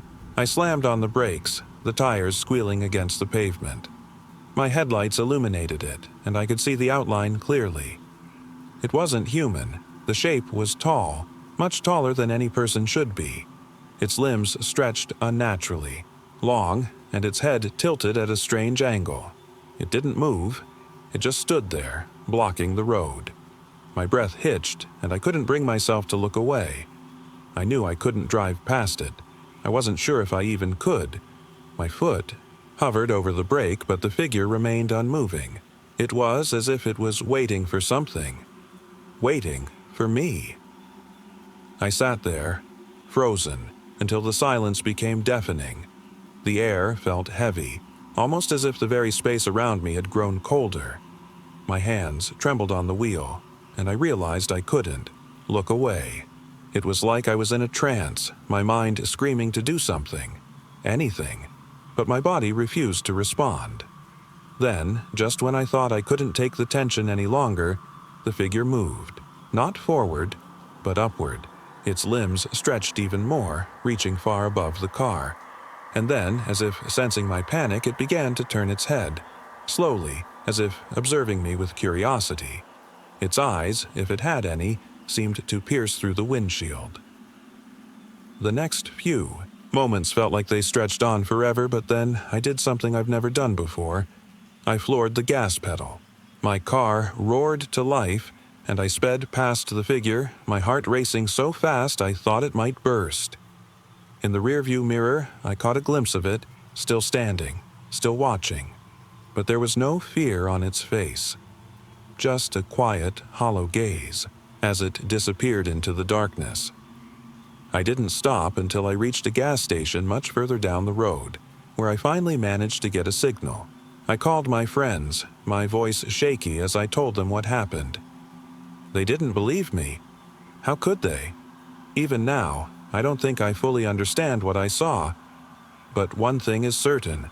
I never drove through that part of the countryside again, and I doubt I ever will. It was a crisp autumn evening when I decided to take a solo drive through the countryside. The road stretched on endlessly, flanked by trees that were shedding their leaves, casting long, eerie shadows under the fading sunlight. I always enjoyed these quiet drives, just me and the open road, away from the noise of the city. I'd taken this route countless times before, but tonight felt different. The air was thicker, almost oppressive, and I couldn't shake the feeling that I wasn't entirely alone out here. The road wound through rolling hills, with fields stretching far beyond the horizon. I passed a few dilapidated barns, their broken windows reflecting the golden hues of the setting sun. It was the kind of place where time seemed to have stopped, silent, isolated, and forgotten. As I drove, the familiar sound of my tires crunching over the gravel faded, replaced by a strange, distant echo, almost like footsteps following behind me. I glanced in the rearview mirror, half expecting to see someone. But there was no one, just empty road stretching out behind me. I shook my head, trying to dismiss the thought. Maybe it was just my imagination. But as I drove further, the feeling only grew stronger. It was as if someone was watching me from the shadows, waiting for the right moment to make themselves known. Eventually, I reached an old, overgrown trail leading into the woods. I couldn't help but take a detour, curious about the trees that loomed ahead. The leaves crunched beneath my tires as I ventured deeper into the forest. The air became cooler and the sounds of nature seemed to fade, leaving only silence. The trees stretched high above, their branches forming a dense canopy, blocking out the last rays of sunlight. It felt as if I had stepped into a different world, one untouched by time. I stopped the car and stepped out, taking a deep breath of the crisp, cool air. The forest felt alive in a way that made my skin crawl. The wind whispered through the trees, but there were no birdsong, no rustling of animals, just the stillness of the woods. I wandered off the trail, following a narrow footpath that seemed to beckon me deeper into the forest. Every step felt heavier, as if the trees themselves were watching, their twisted limbs casting dark shapes on the ground. Then I heard it again, the faint sound of footsteps. This time, they weren't distant or echoing. They were close, too close. I froze, my breath catching in my throat. The woods seemed to hold their breath, waiting. I slowly turned around, expecting to see something, or someone, standing behind me. But there was nothing. My heart pounded in my chest as I fought the panic rising in my throat. The silence was oppressive, broken only by the sound of my own shaky breathing. I clutched my phone tightly, turning on the flashlight. The beam cut through the darkness, illuminating the path ahead. I must have been imagining things. It had to be the isolation. the eerie quiet of the woods. I told myself that over and over, but deep down, I knew better. I retraced my steps, trying to shake off the feeling of being watched. The woods seemed to close in tighter, the path harder to see in the dim light. My flashlight flickered, then went out entirely, plunging me into darkness. I fumbled with my phone, trying to turn the flashlight back on, but it was dead. My signal had vanished, and I realized just how far I'd strayed from the main road. Panic set in. The feeling of being lost was overwhelming. The silence stretched on, broken only by the soft rustling of leaves in the wind. And then I heard it again. The footsteps. Closer this time. I could feel them behind me, just beyond the edge of my vision. I spun around, my breath hitching in my throat. Still, no one. I forced myself to walk faster, the crunching of leaves beneath my feet now sounding like whispers, like the trees themselves were speaking. The woods felt endless, as if they had no intention of letting me go. After what felt like hours, I stumbled onto an old, faded trail marker. The letters were barely legible, but I could just make out the word path etched into the wood. I followed the marker, hoping it would lead me back to my car. The silence was deafening, but at least now I had a point of reference. I kept my head down, not wanting to look behind me, where I knew something, or someone, was watching. Finally, I broke through the tree line and saw my car waiting in the distance, bathed in the faint glow of the moon. I didn't stop running until I reached it, slamming the door shut behind me. As I drove away, the weight in my chest eased, but the feeling of being followed didn't. I knew I'd be looking over my shoulder for a long time. What had been out there in the woods with me? I still don't know, and I don't think I ever want to find out. I still remember that trip to the old library. It wasn't like the modern ones with glass walls and computer stations. This library had a heavy, musty smell, old wooden shelves creaking beneath countless books, the kind of place that felt like it hadn't been touched in decades. My friends and I had stumbled upon it while wandering through a quiet, forgotten town. The library sat at the edge of a narrow, winding street. We were drawn to it, not by any plan, but by sheer curiosity. It looked abandoned, its windows cracked, paint peeling from the facade. The sign above the entrance swayed gently in the wind, its faded letters barely readable. Inside, it was eerily quiet. The air felt heavy, as though the space itself had been sealed off from the world. Dust motes floated lazily in the dim light. I remember feeling a strange stillness, as if the room itself was holding its breath. There was no one there, just the four of us. We wandered through the aisles, running our fingers along the spines of the old books, their titles long forgotten. The atmosphere was strange, almost oppressive. The silence seemed to throb, each creak of the wooden floorboards louder than it should have been. It wasn't until I stumbled across an old journal resting on one of the shelves that things started to feel off. The journal was thick, its cover worn with age. I opened it, curious, and began flipping through the pages. The handwriting was shaky, filled with strange symbols and passages that made no sense. Some entries were incomprehensible. Others spoke of things that shouldn't be known. I felt a chill run down my spine as I read the scribbles, my hands trembling as I flipped further. But what truly unsettled me was a single line written on the very last page. It was as if someone had scrawled it in a panic, hurried and jagged. They are watching. They have always been watching. I slammed the journal shut, my heart racing. I glanced over my shoulder, expecting to see something. Anything. But the library remained empty. The others were still exploring, oblivious to the unease that had taken hold of me. I hurried to put the journal back, but when I turned around, the air grew colder. A shadow shifted in the corner of my vision. I turned, but there was nothing there. Just the same old shelves and the thick silence. My friends returned, laughing about some old book they'd found.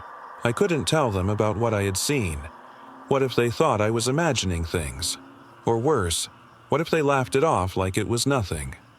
We stayed for a while longer, trying to enjoy the quiet atmosphere. But every so often, I felt those eyes again, watching, always watching. The feeling stayed with me long after we left the library, and to this day, I wonder who or what was there, waiting for us. It was a quiet evening, and I had decided to go for a walk in the old neighborhood park that bordered the edge of town. The park wasn't particularly large, but it had always felt familiar, almost like a second home growing up.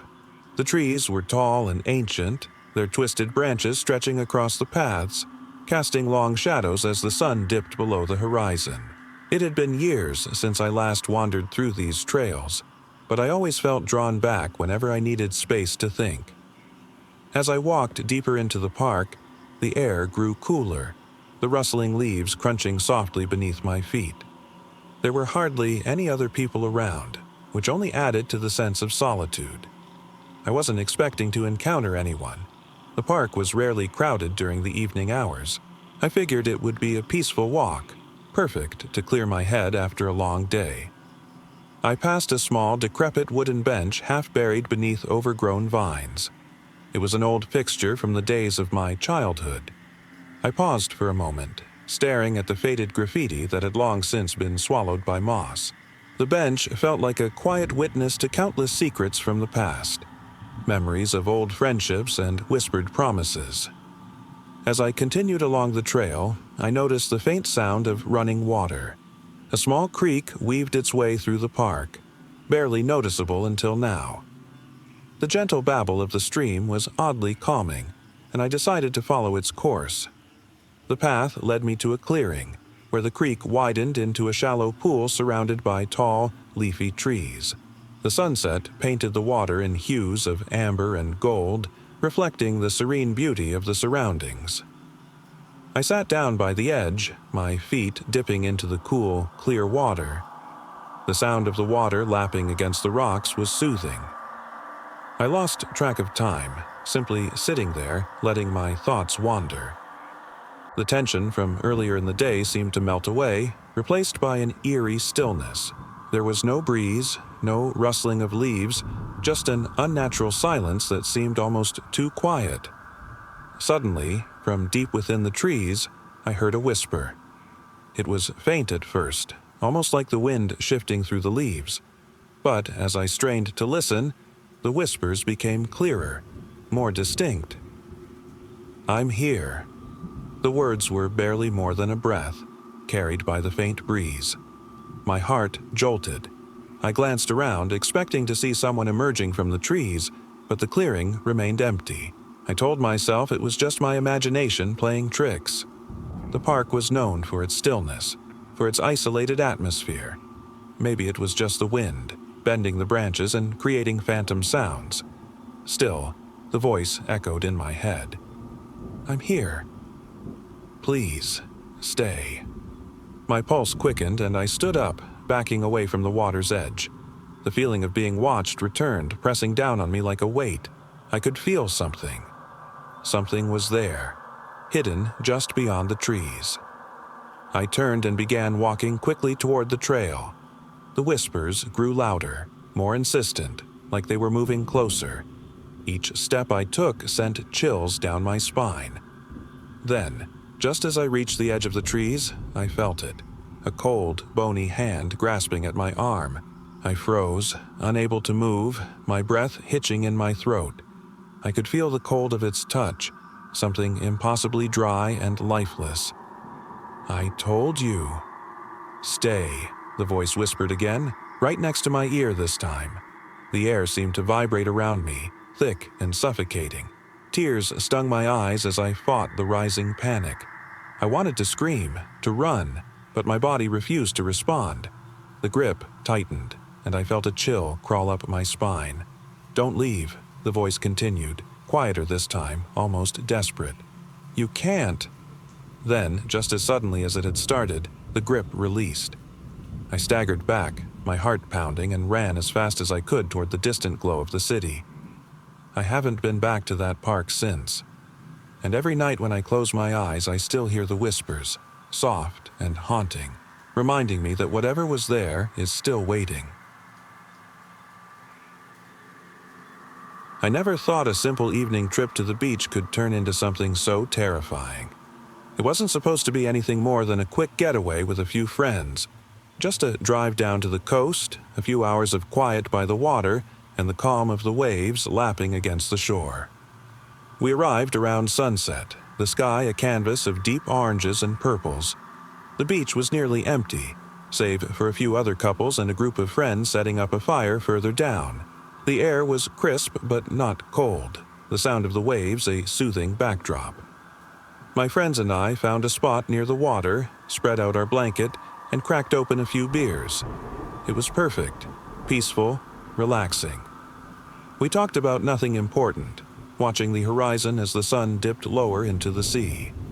It was when the sky went dark that things started to feel off. The first clue came when I noticed the distant glow of a single flashlight, bobbing up and down as if someone were walking toward us along the shore. I didn't think much of it at first, maybe someone out for a late-night stroll. But then I noticed the way the light kept moving erratically, as if they couldn't decide where they were going. "Hey, does anyone else see that?" I asked, pointing toward the light. My friends followed my gaze, squinting into the darkness. "Probably just someone lost," one of them shrugged, but I couldn't shake the feeling of unease. The closer the light got, the more it seemed to flicker, as though whoever was carrying it couldn't see what they were doing. It bobbed and darted erratically, weaving along the water's edge like something lost at sea. Then, suddenly, the light disappeared. I was about to dismiss it when a low, guttural moan carried over the sound of the waves. My friends froze, glancing around. "What was that?" someone whispered.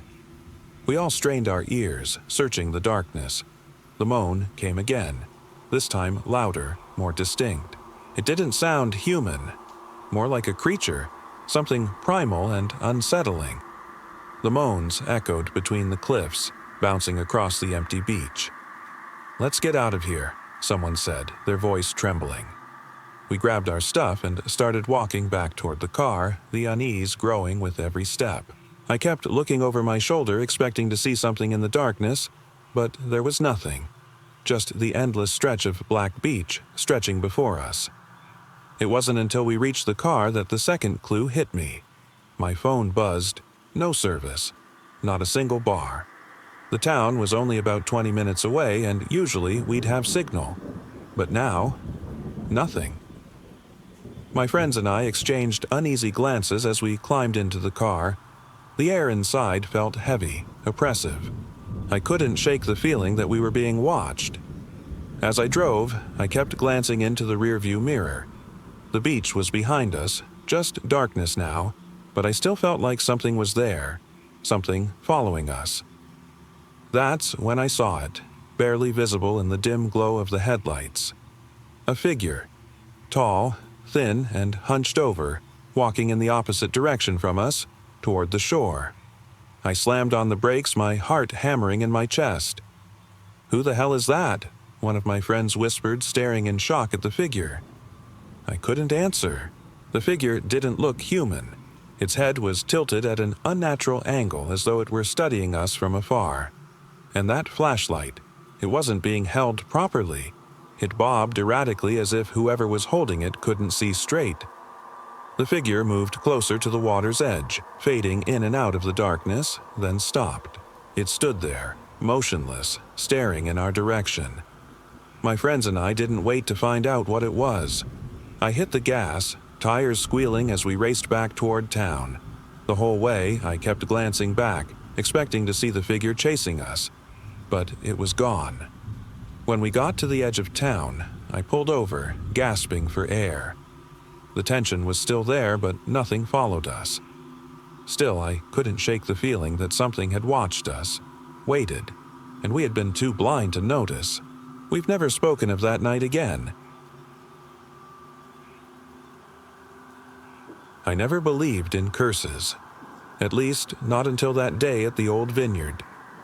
It was a hot summer afternoon, the kind where the sun feels too close and everything feels quiet. My friends and I decided to visit the vineyard just outside town, a place that had always been talked about in hushed whispers. The old stories said the vineyard was abandoned after a family tragedy, that something had happened there long ago, a fire, a disappearance, or something worse. We drove up the cracked gravel road, surrounded by nothing but vines stretching endlessly into the horizon. The air felt thick, almost suffocating, but we ignored it, eager for the adventure. We parked and wandered through the rows of withered grapevines, their leaves brittle and brown, like they hadn't seen care in decades. As we made our way deeper into the vineyard, a strange sense of unease began to creep in. The silence was absolute. No birds, no rustling leaves, just the heavy, oppressive quiet of the vines pressing in around us. We eventually stumbled upon an old barn, its roof partially caved in, vines crawling up the weathered walls. We ventured inside, careful not to disturb the cobwebs hanging from the rafters. The air inside was stale, thick with dust, and the only sound was the occasional creak of the old wood beneath our feet. It was there, in that musty barn, that we found the old trunk. It was rusted shut, sitting in the corner like it had been forgotten for decades. My friend, Mark, pushed at the lid, but it wouldn't budge. "Let's leave it," I said, but something about the trunk drew us in, like a magnet. Mark grabbed a crowbar from the corner and pried open the lid. Inside, we found faded photographs, yellowed letters, and an old diary. The diary had a name written in faded ink: Elena. We flipped through the pages, reading about her life on the vineyard, her family, her dreams, and the slow, tragic unraveling of their once thriving land. Elena had written about losing everything, of strange occurrences in the vineyard, and of a curse that had followed her family for generations. "I thought this was just a legend," Mark muttered, his voice barely above a whisper. The more we read, the heavier the air seemed to become. It was like the barn itself was pushing down on us. Suddenly, a chill ran down my spine as I read something that stopped me cold. They say the vineyard takes what it wants, and what it wants is you. Before I could even process what I'd read, a sudden, sharp sound echoed through the barn, like something had snapped. We all turned, eyes wide, hearts pounding. The trunk slammed shut on its own, with a resounding crash that reverberated through the silence. Something was wrong. Something had changed. As we stepped outside, the vineyard felt different. The sun seemed to dim, and the once quiet air buzzed with a low, unnatural hum. I glanced back at the barn, but it was gone, replaced by a thick wall of vines that hadn't been there before. We ran. The vineyard stretched endlessly, but we didn't stop, feet pounding the dry dirt, hearts hammering in our chests. Every step felt like we were running through a dream. Everything around us twisted and distorted. That's when we heard it. Whispers. Voices on the wind, calling to us. Soft at first, then louder and more insistent. They weren't human voices. They were cold, hollow, and filled with a dark hunger. We didn't stop, even when the vines began to close in around us. We could feel something, watching, waiting, as if the land itself was alive, breathing and yearning. When we finally broke free from the vineyard, the town was nowhere to be seen. The road that had brought us there had vanished. We wandered aimlessly, lost and terrified, the echoes of those whispers still lingering in our ears.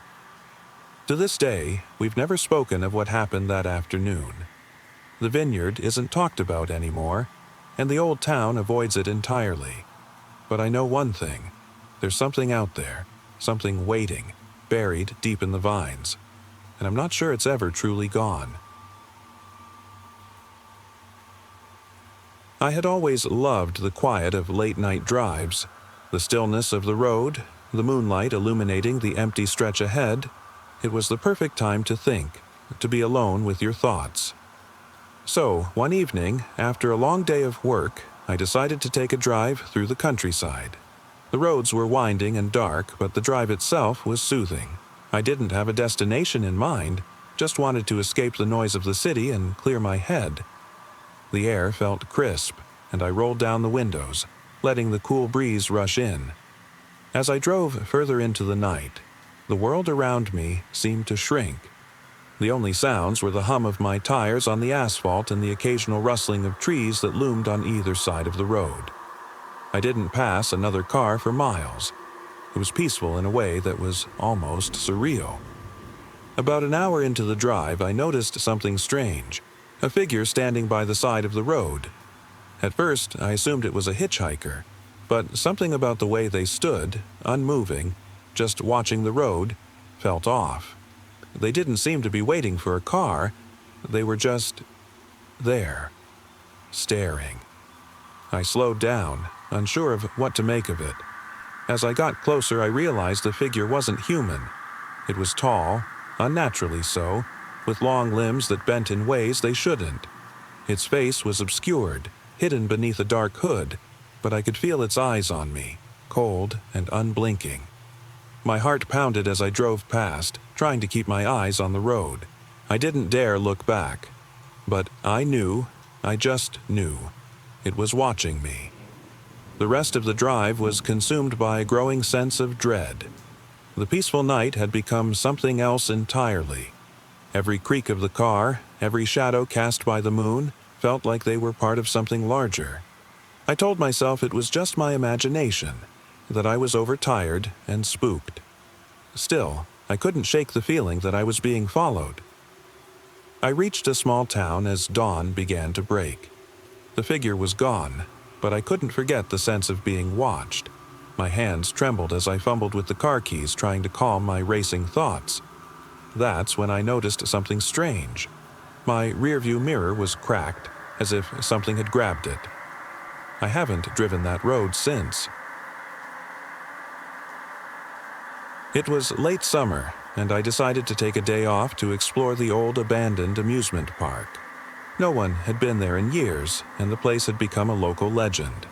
I remember hearing whispers about it being haunted, but I always dismissed those tales as just folklore.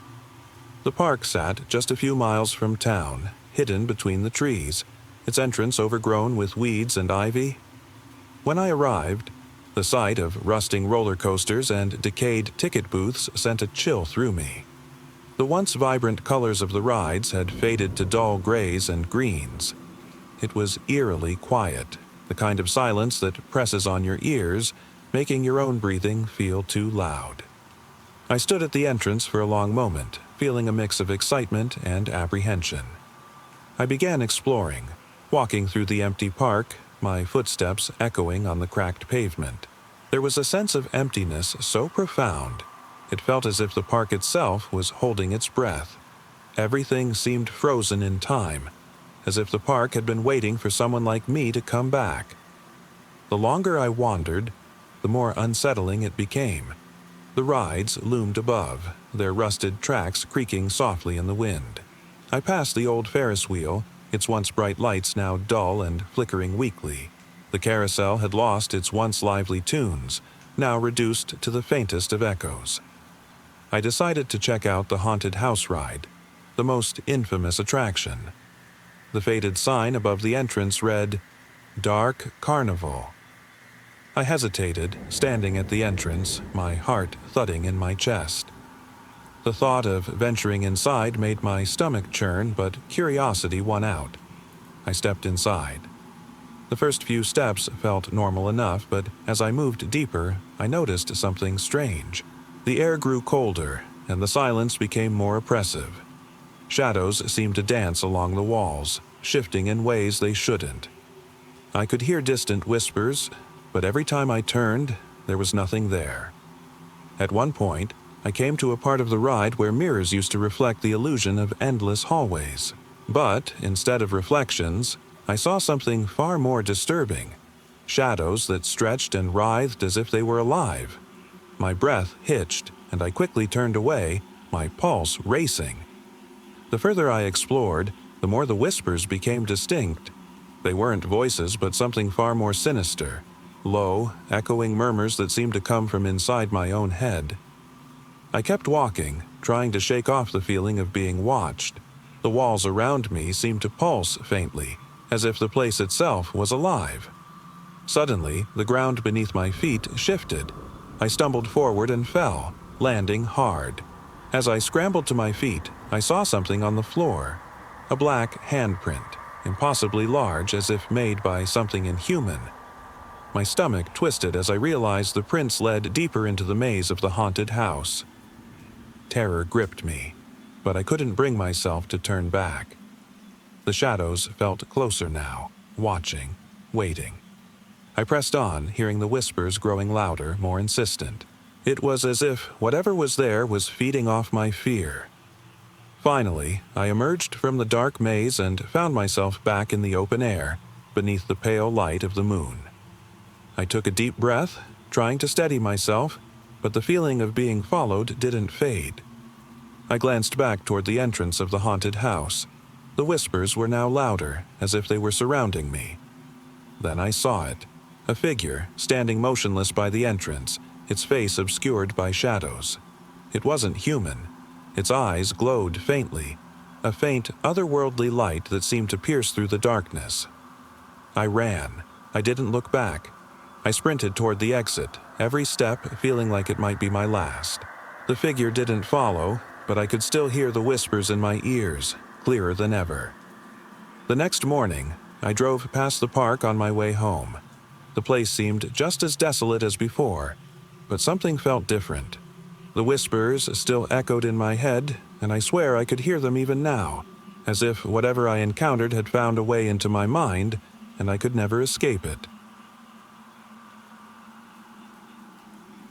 It was a quiet Sunday afternoon when my friends and I decided to explore an old, abandoned amusement park on the outskirts of town. The park had been closed for decades, overgrown with weeds and forgotten by everyone. The faded, crumbling entrance sign seemed to scream out to us, promising something eerie and unknown. The air was thick with the scent of mildew and decay. We wandered down the cracked paths, past the rusting remnants of broken rides. The Ferris wheel stood towering, skeletal, and empty. Everything felt frozen in time, silent, lifeless, and oddly oppressive. No laughter or music from forgotten years echoed through the park, only the distant creak of old metal and the occasional rustling of leaves.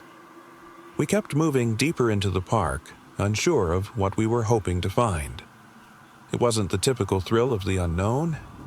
It felt darker. As we approached the old carousel, I noticed something odd. The wooden horses weren't just decaying. They seemed to have faces carved into them. Hollow eyes, twisted grins. I instinctively stepped back, my pulse quickening. "What the hell is this?" someone whispered. We tried to laugh it off, but the unease was settling in too deeply. There were too many strange details, small things we couldn't ignore. The once bright colors of the rides had faded into drab, muted hues, and the air felt dense, as though it was pressing in on us. At one point, we came across an old photo booth. It was the only thing still relatively intact. The curtain was tattered, flapping in the wind, and the once vivid pictures printed from the machine were scattered across the floor. I bent down to pick one up, an image of a family smiling, frozen in time. But something wasn't right. The smiles were crooked, their eyes staring past the camera as if they were looking at something we couldn't see. Something about that photo sent a chill down my spine. I looked up, expecting to see my friends, but they had wandered off, further into the park. I hesitated for a moment before following them, clutching the photograph tightly. The deeper we went, the more things began to feel off. The sounds we had heard earlier, the creaking, the wind, began to shift into something unnatural. It wasn't just the rustling of leaves anymore, it was the faint, distant sound of laughter, but it wasn't coming from us. The laughter seemed to come from the depths of the park, distorted and hollow, echoing in ways that shouldn't have been possible. It felt like it was all around us, but we couldn't see a source. My friends exchanged uneasy glances, but none of us dared to speak. We eventually found ourselves near the old roller coaster, once grand, now rotted and skeletal. The metal rails were twisted, dangling in midair like broken teeth. Below it, there was an old wooden bench covered in mold. A single flicker of something caught my eye, a small faded envelope resting on the bench. I hesitated, but curiosity got the better of me. I knelt down and picked it up. It was sealed shut, but the paper was worn and fragile. I opened it carefully, revealing a single faded photograph inside. My breath caught in my throat. It was the same photo booth picture I had found earlier, a family frozen in time, but this one was different. The figures were closer, and their eyes weren't lifeless anymore. They were watching me, staring directly at me. Through the picture, as if they knew I had it, I could feel a cold sweat forming on my forehead. I glanced up, heart racing, and realized the laughter had stopped. The only sound was my own ragged breathing. Suddenly, my friends were screaming from deeper within the park. "Run!" someone shouted. "Get out of here!" I didn't think twice. I shoved the photo back into the envelope and bolted, my legs pumping as the distant cries of my friends echoed in the distance. I didn't stop until I reached the entrance of the park. The moment I stepped onto the pavement, the air seemed lighter, but my heart was still pounding. I didn't dare look back. That night, back home, I couldn't shake the image from my mind. The photo was still clutched tightly in my hand, the faces of the family still watching. I haven't been able to bring myself to throw it away. Whatever was out there in that park, whatever was left behind, it's still following me. I can feel it. And every night, I wonder if it's only a matter of time before it finds me again. It was late spring when I decided to take a trip to the old lighthouse. Located on a rocky outcrop overlooking the coast, it wasn't a place people visited often. Most locals whispered about how the lighthouse had been abandoned for decades, its windows shattered and doors rusted shut. Despite the warnings, I always had a fascination with places like this, forgotten, isolated, and steeped in mystery. I parked my car at the edge of the cliff and climbed over the low fence that marked the entrance. The air was salty and thick with the smell of the ocean. The lighthouse stood tall against the gray sky, its worn brick exterior covered in moss. It was both haunting and beautiful in the fading light. I pushed open the creaking metal door at the base of the structure and stepped inside. The staircase spiraled upward into darkness, so I pulled out a flashlight from my backpack. The beam flickered, casting shaky light against the old stone walls as I made my way up. Each step echoed around me, amplifying the silence. It felt as though the place had been waiting for me, abandoned and forgotten. The higher I climbed, the more oppressive the air became, growing colder with each passing floor. By the time I reached the top, I was surrounded by the familiar smell of dust and decay. The view from the top was breathtaking. The ocean stretched out before me, waves crashing against the cliffs below. It was exactly what I had hoped for. The solitude, the silence. For a moment, I just stood there, absorbing the vastness of it all. But then I noticed something strange. In the distance, along the jagged coastline, there was movement. At first, it was just a shadow, but as I watched, it became clearer. A figure silhouetted against the horizon. They were standing there, unmoving, watching. My stomach tightened. I couldn't make out who or what they were, but there was something unnerving about the way they seemed to hold perfectly still. I tried to shake off the feeling, convincing myself it was just my imagination. I had read too many old ghost stories about this lighthouse after all. I turned back to the view, trying to distract myself, when I heard it, the faintest whisper carried on the wind. I froze, straining to hear what was being said. The words were too soft, too distant, and yet they felt closer than they should have been. My flashlight flickered again, casting long, distorted shadows on the walls. I shined it into the dark corners of the room, but there was nothing. Still, the whisper persisted, growing louder. Panic began to set in. I had never believed in ghosts, but now, alone atop this desolate lighthouse, I wasn't so sure. The figure from earlier was gone, but the feeling of being watched didn't leave. It felt like something was breathing down my neck. I began to make my way back down the stairs, the flashlight trembling in my grip. With each creak of the old wood, I felt the weight of the silence pressing down harder. The whispers didn't stop, but now they seemed to be coming from within the walls themselves. By the time I reached the bottom, my legs were shaking, and my breath came in short, ragged gasps. The door I had entered through loomed ahead, the only way out. I tried to turn the handle, but it was stuck. I yanked at it, heart racing, but it wouldn't budge. That's when I realized something had locked me inside. Panic surged through me. I spun around trying to find another way out, but the only way was up. The whispers had grown into screams now, echoing through the narrow corridors, but there was no one there. I stumbled back toward the staircase, the flashlight beam cutting through the dark like a lifeline. I kept climbing, each step feeling heavier, each echo more deafening. It was only when I reached the top that I saw them again. The figure from earlier.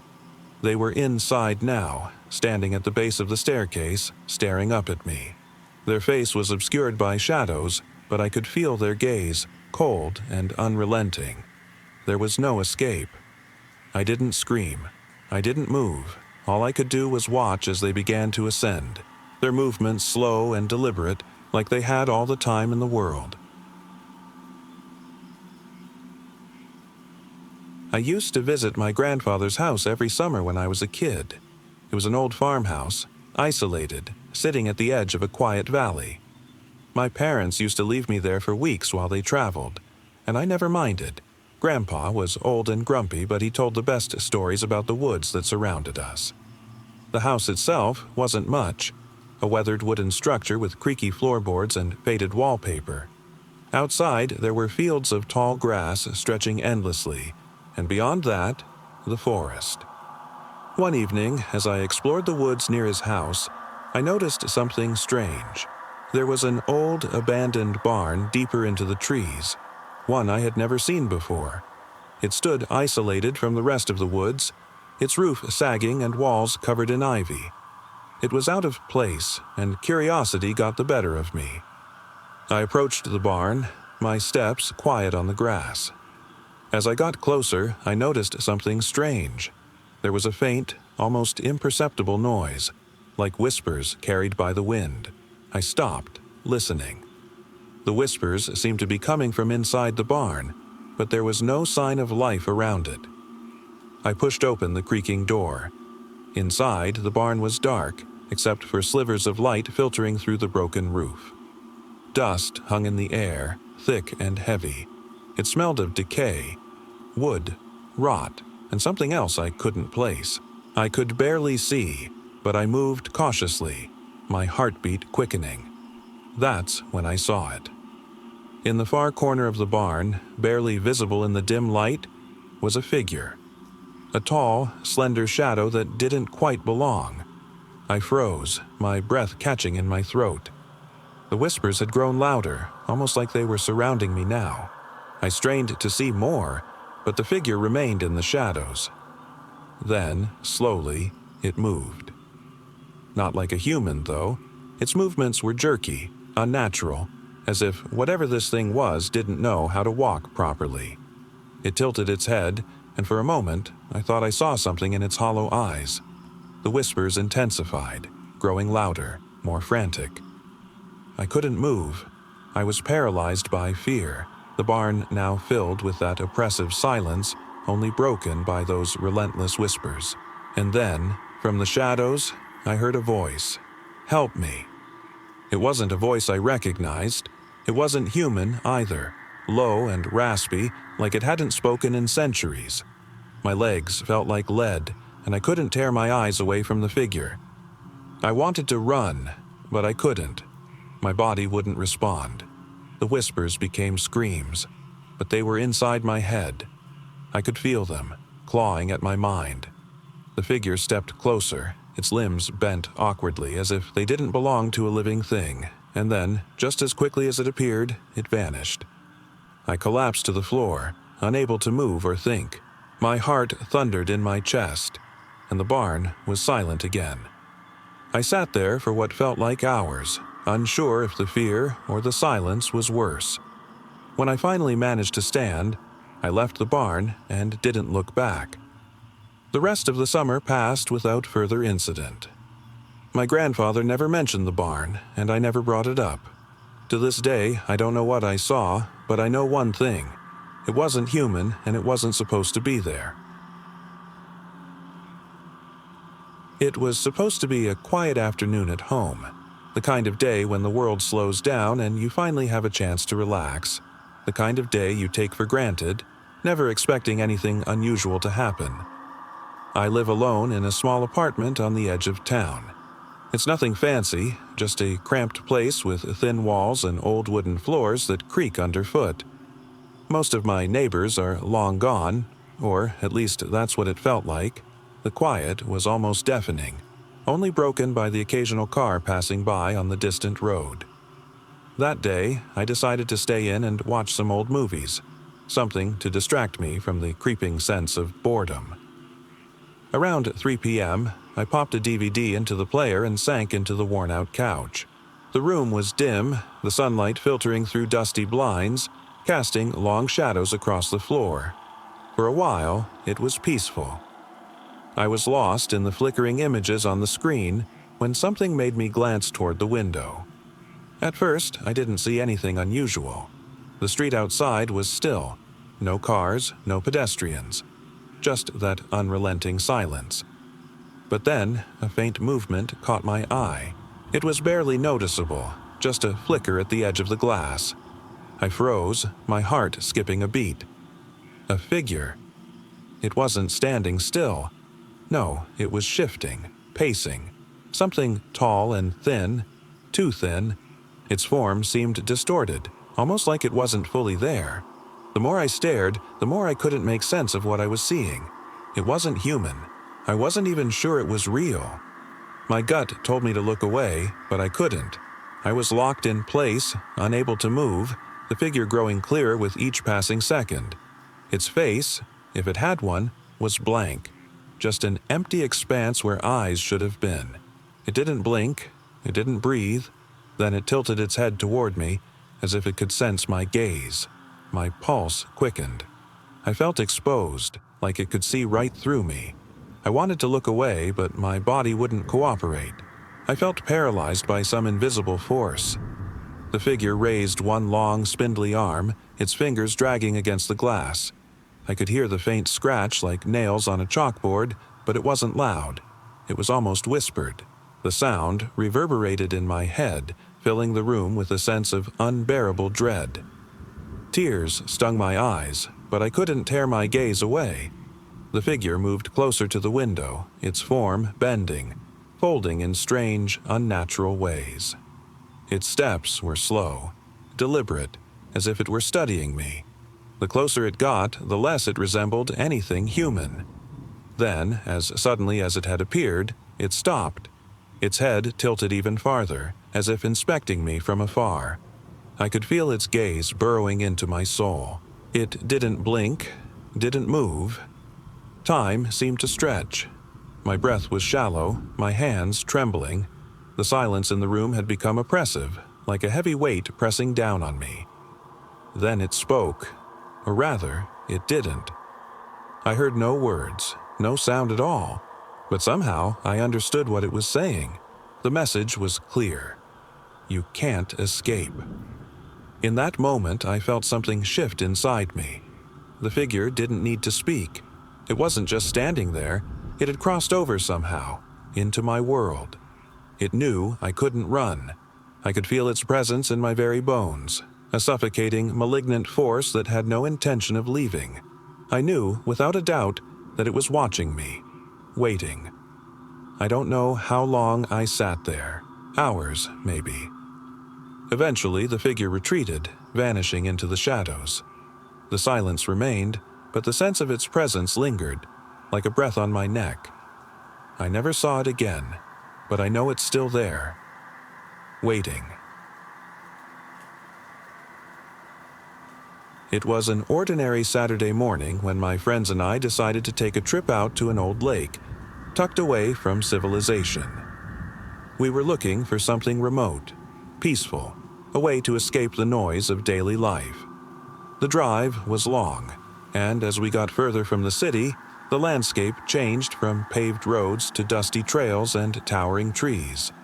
The lake itself was beautiful, serene, surrounded by dense forest. We'd read about it online, something about its still, clear waters and the promise of tranquility. The plan was simple: hike around the lake, find a nice spot to set up camp, and spend the day swimming, fishing, and lounging by the shore. When we arrived, we were the only ones there.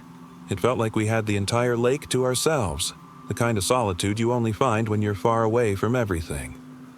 We unpacked our gear and set up camp, the sound of birds and the rustling of leaves the only things breaking the silence. As the sun dipped lower and the air cooled, we went to the shore to relax. The lake was calm, the water reflecting the orange glow of the sunset.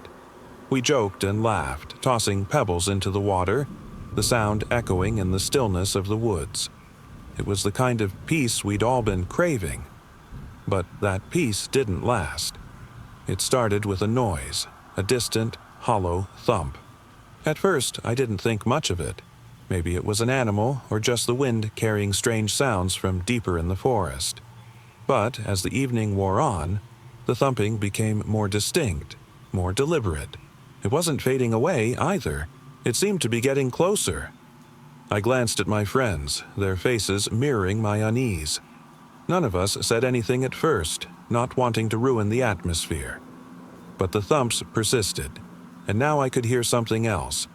Soft whispers, barely audible, carried on the breeze. The hairs on the back of my neck stood up.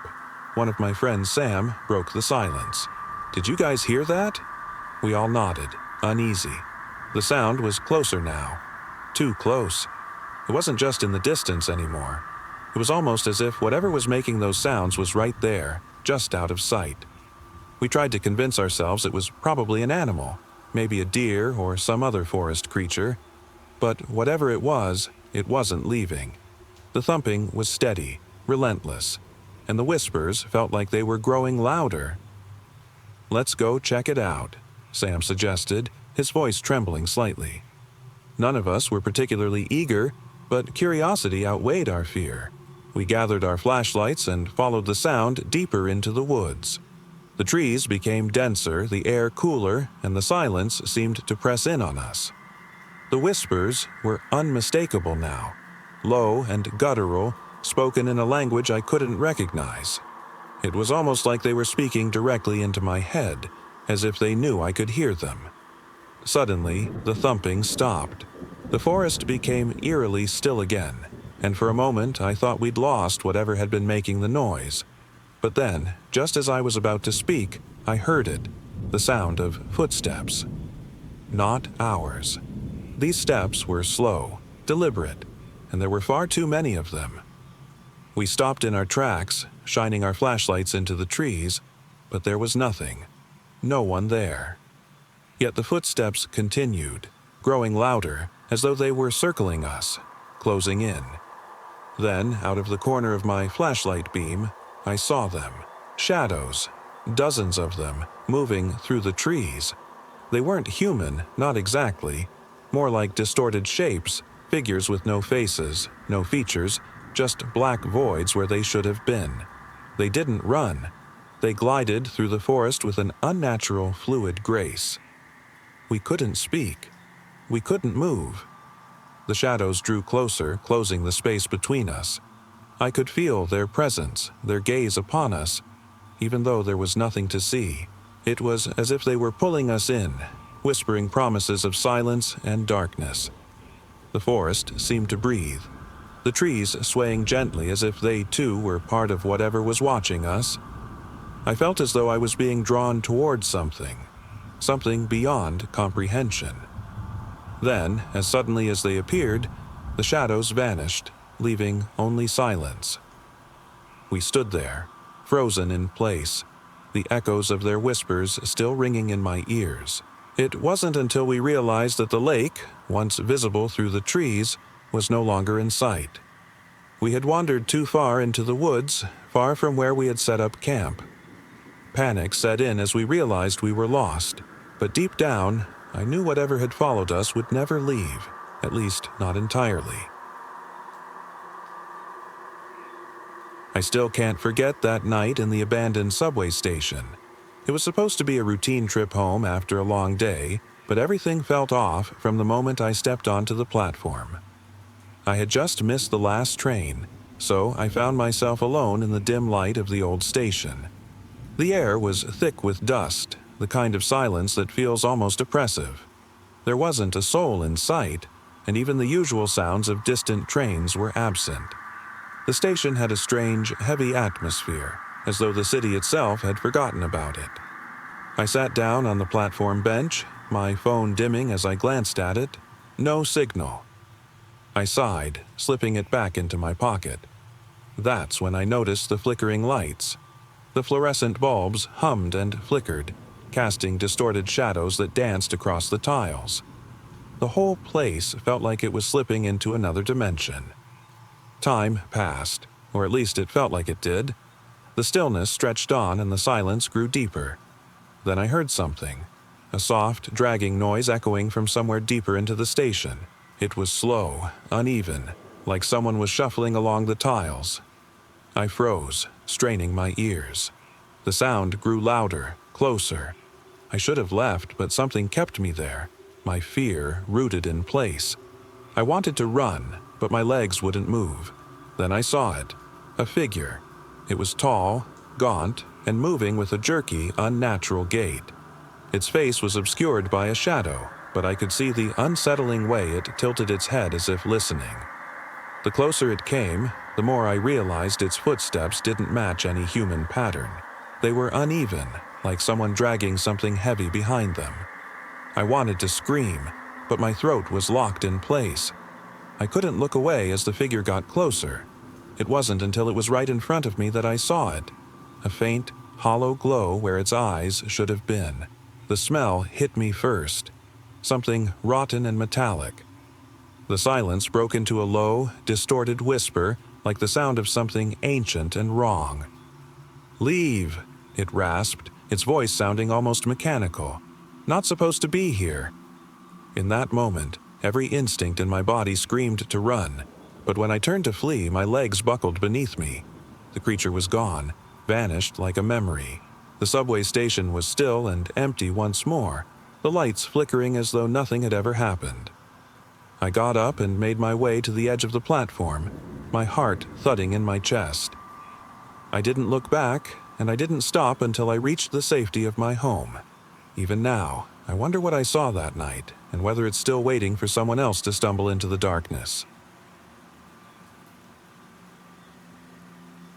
I never liked going to the old library. It wasn't that I didn't enjoy reading, but something about that place always unsettled me. It was located deep in town, far from the bustling streets, surrounded by tall, looming trees that seemed to trap the library in perpetual dusk. That day, I had gone in looking for a quiet place to work on a research project.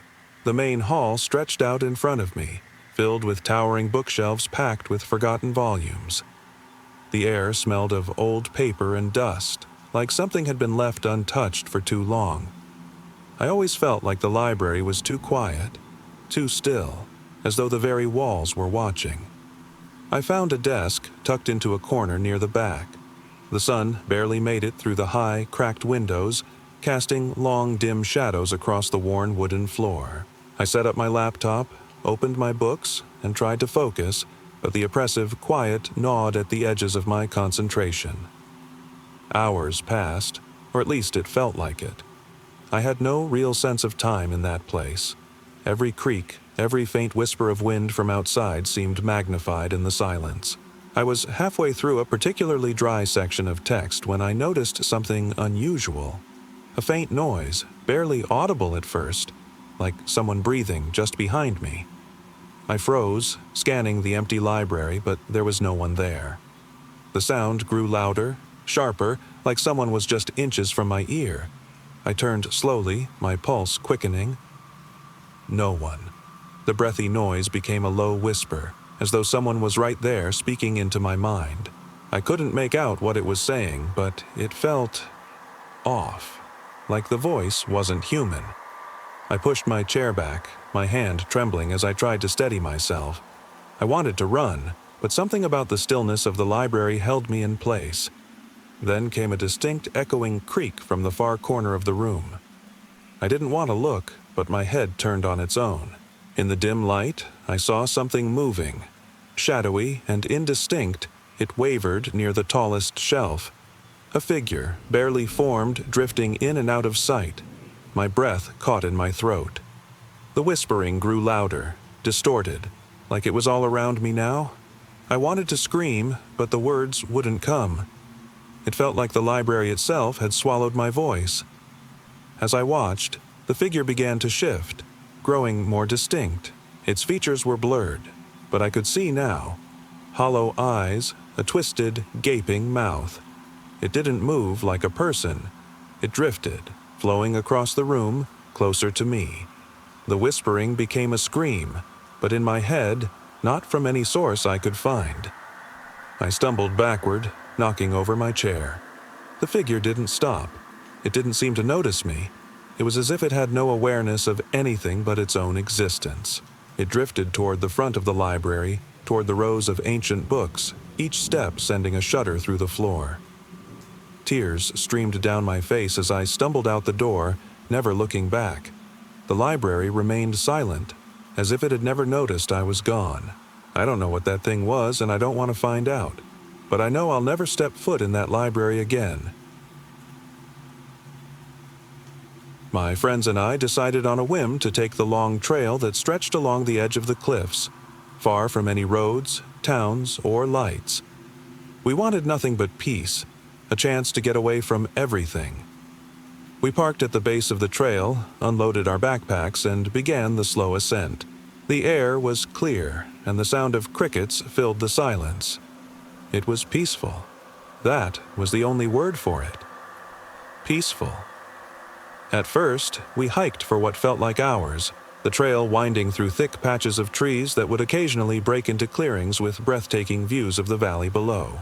It was beautiful, like stepping into another world. At some point, we decided to stop for a break near the edge of the cliffs. The drop below wasn't something to mess with, but we sat there, taking in the view, enjoying the stillness. That's when things started to feel off. We noticed a faint noise, like someone dragging something heavy. It wasn't loud, but it was persistent. At first, we figured it was just the wind shifting rocks or something. No big deal. But then, the sound grew closer. I got up, walking a few steps toward the edge of the trail, and strained my ears, trying to pinpoint it. That's when I saw it. At first, I thought it was my imagination, but then I blinked, and there it was again. A figure. At the edge of the cliff, maybe 50 feet below us, just standing there. No flashlight, no movement, just still, like a shadow cast by the rocks. I could barely make out the details, but something about it felt wrong, unnatural. I called my friends over, but when they looked, there was nothing there. I didn't know what to say. My heart was racing as I tried to convince myself it was just some hiker far off in the distance. We decided to keep walking, thinking maybe we'd imagined it. The trail grew quieter the further we went, and the shadows of the trees seemed to stretch longer with each step. We came to a part of the trail where the ground dropped off steeply again, the cliff face towering above us. As we moved closer to that edge, the air seemed heavier. The noise returned, faint dragging footsteps but now accompanied by whispers, distant and soft. I could barely make out the words, but they sent chills down my spine. "We're still here," they said. My friends were laughing, unaware of what I'd heard. I looked around, trying to convince myself I was imagining things, but the unease in my chest was growing. The figure was still out there, watching us. I could feel its presence, even though I couldn't see it. We reached a part of the trail where the trees thinned, giving us a view of the valley again. Below, I saw something that made my stomach drop.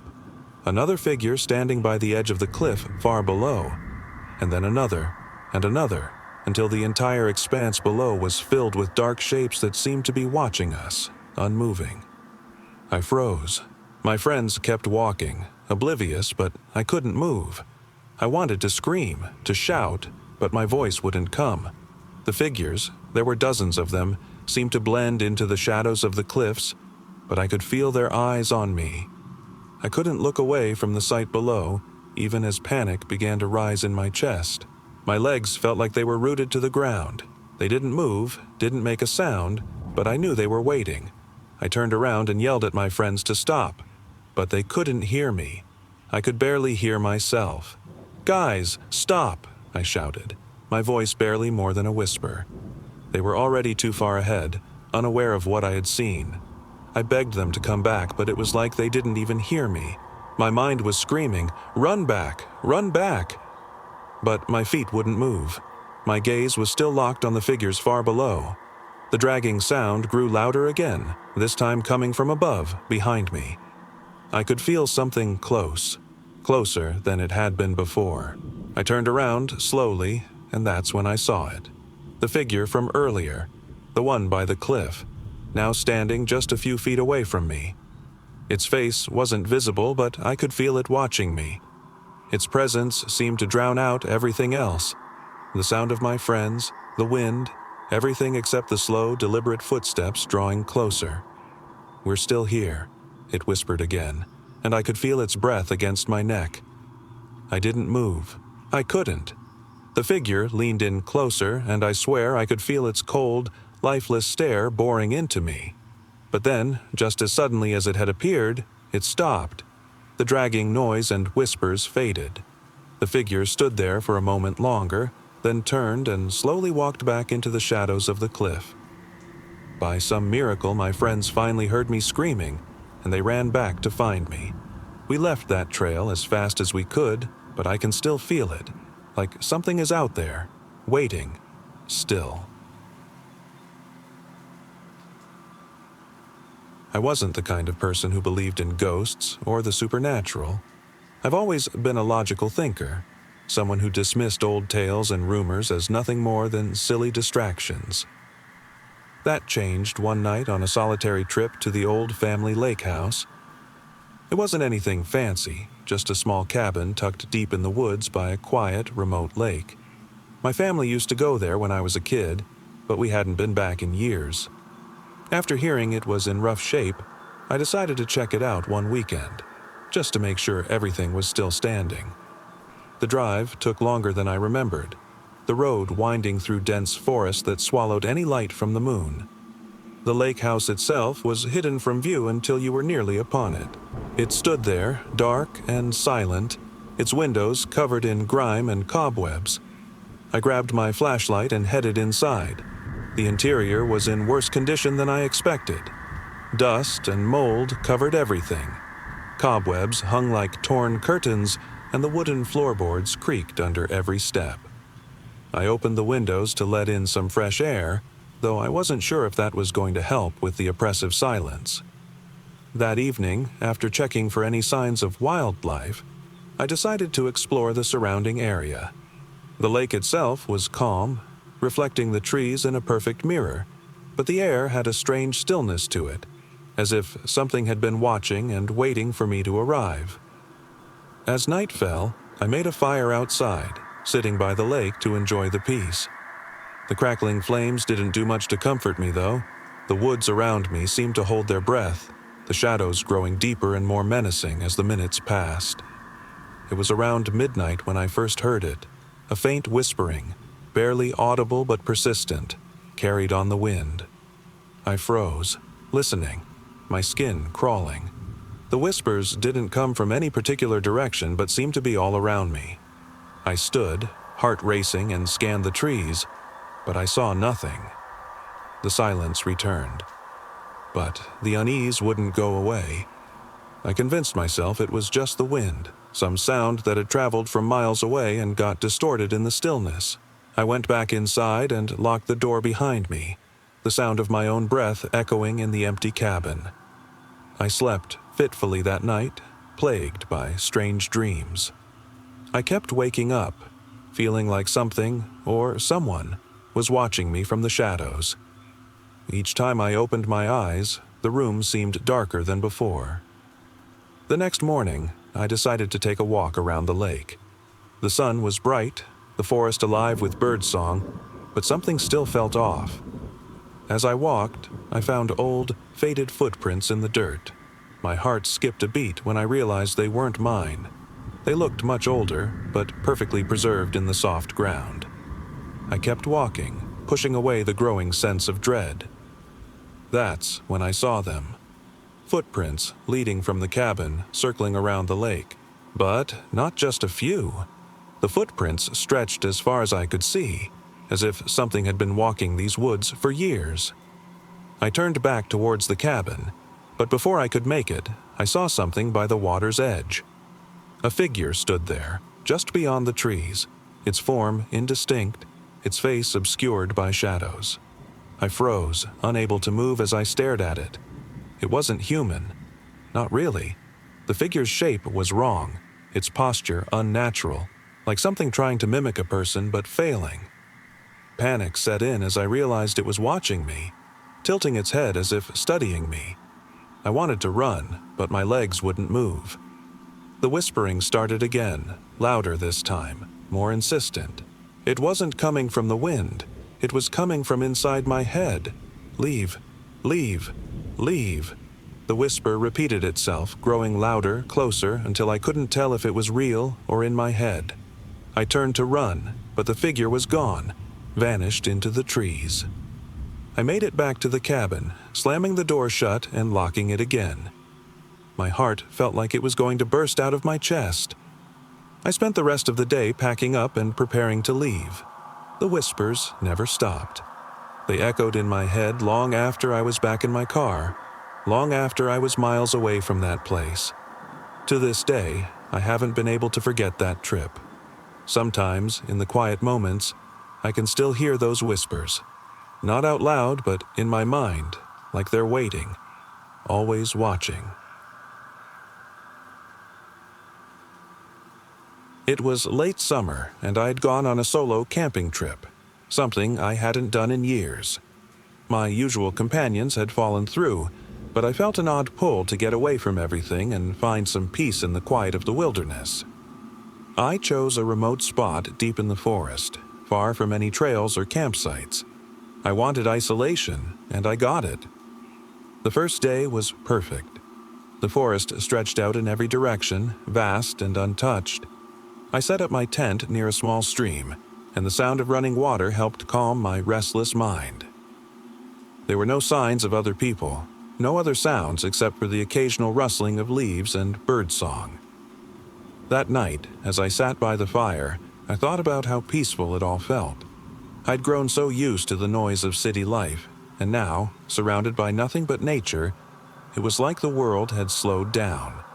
I didn't feel the usual anxiety or stress that had followed me in recent months, but as I lay in my tent, drifting off to sleep, I was suddenly jolted awake.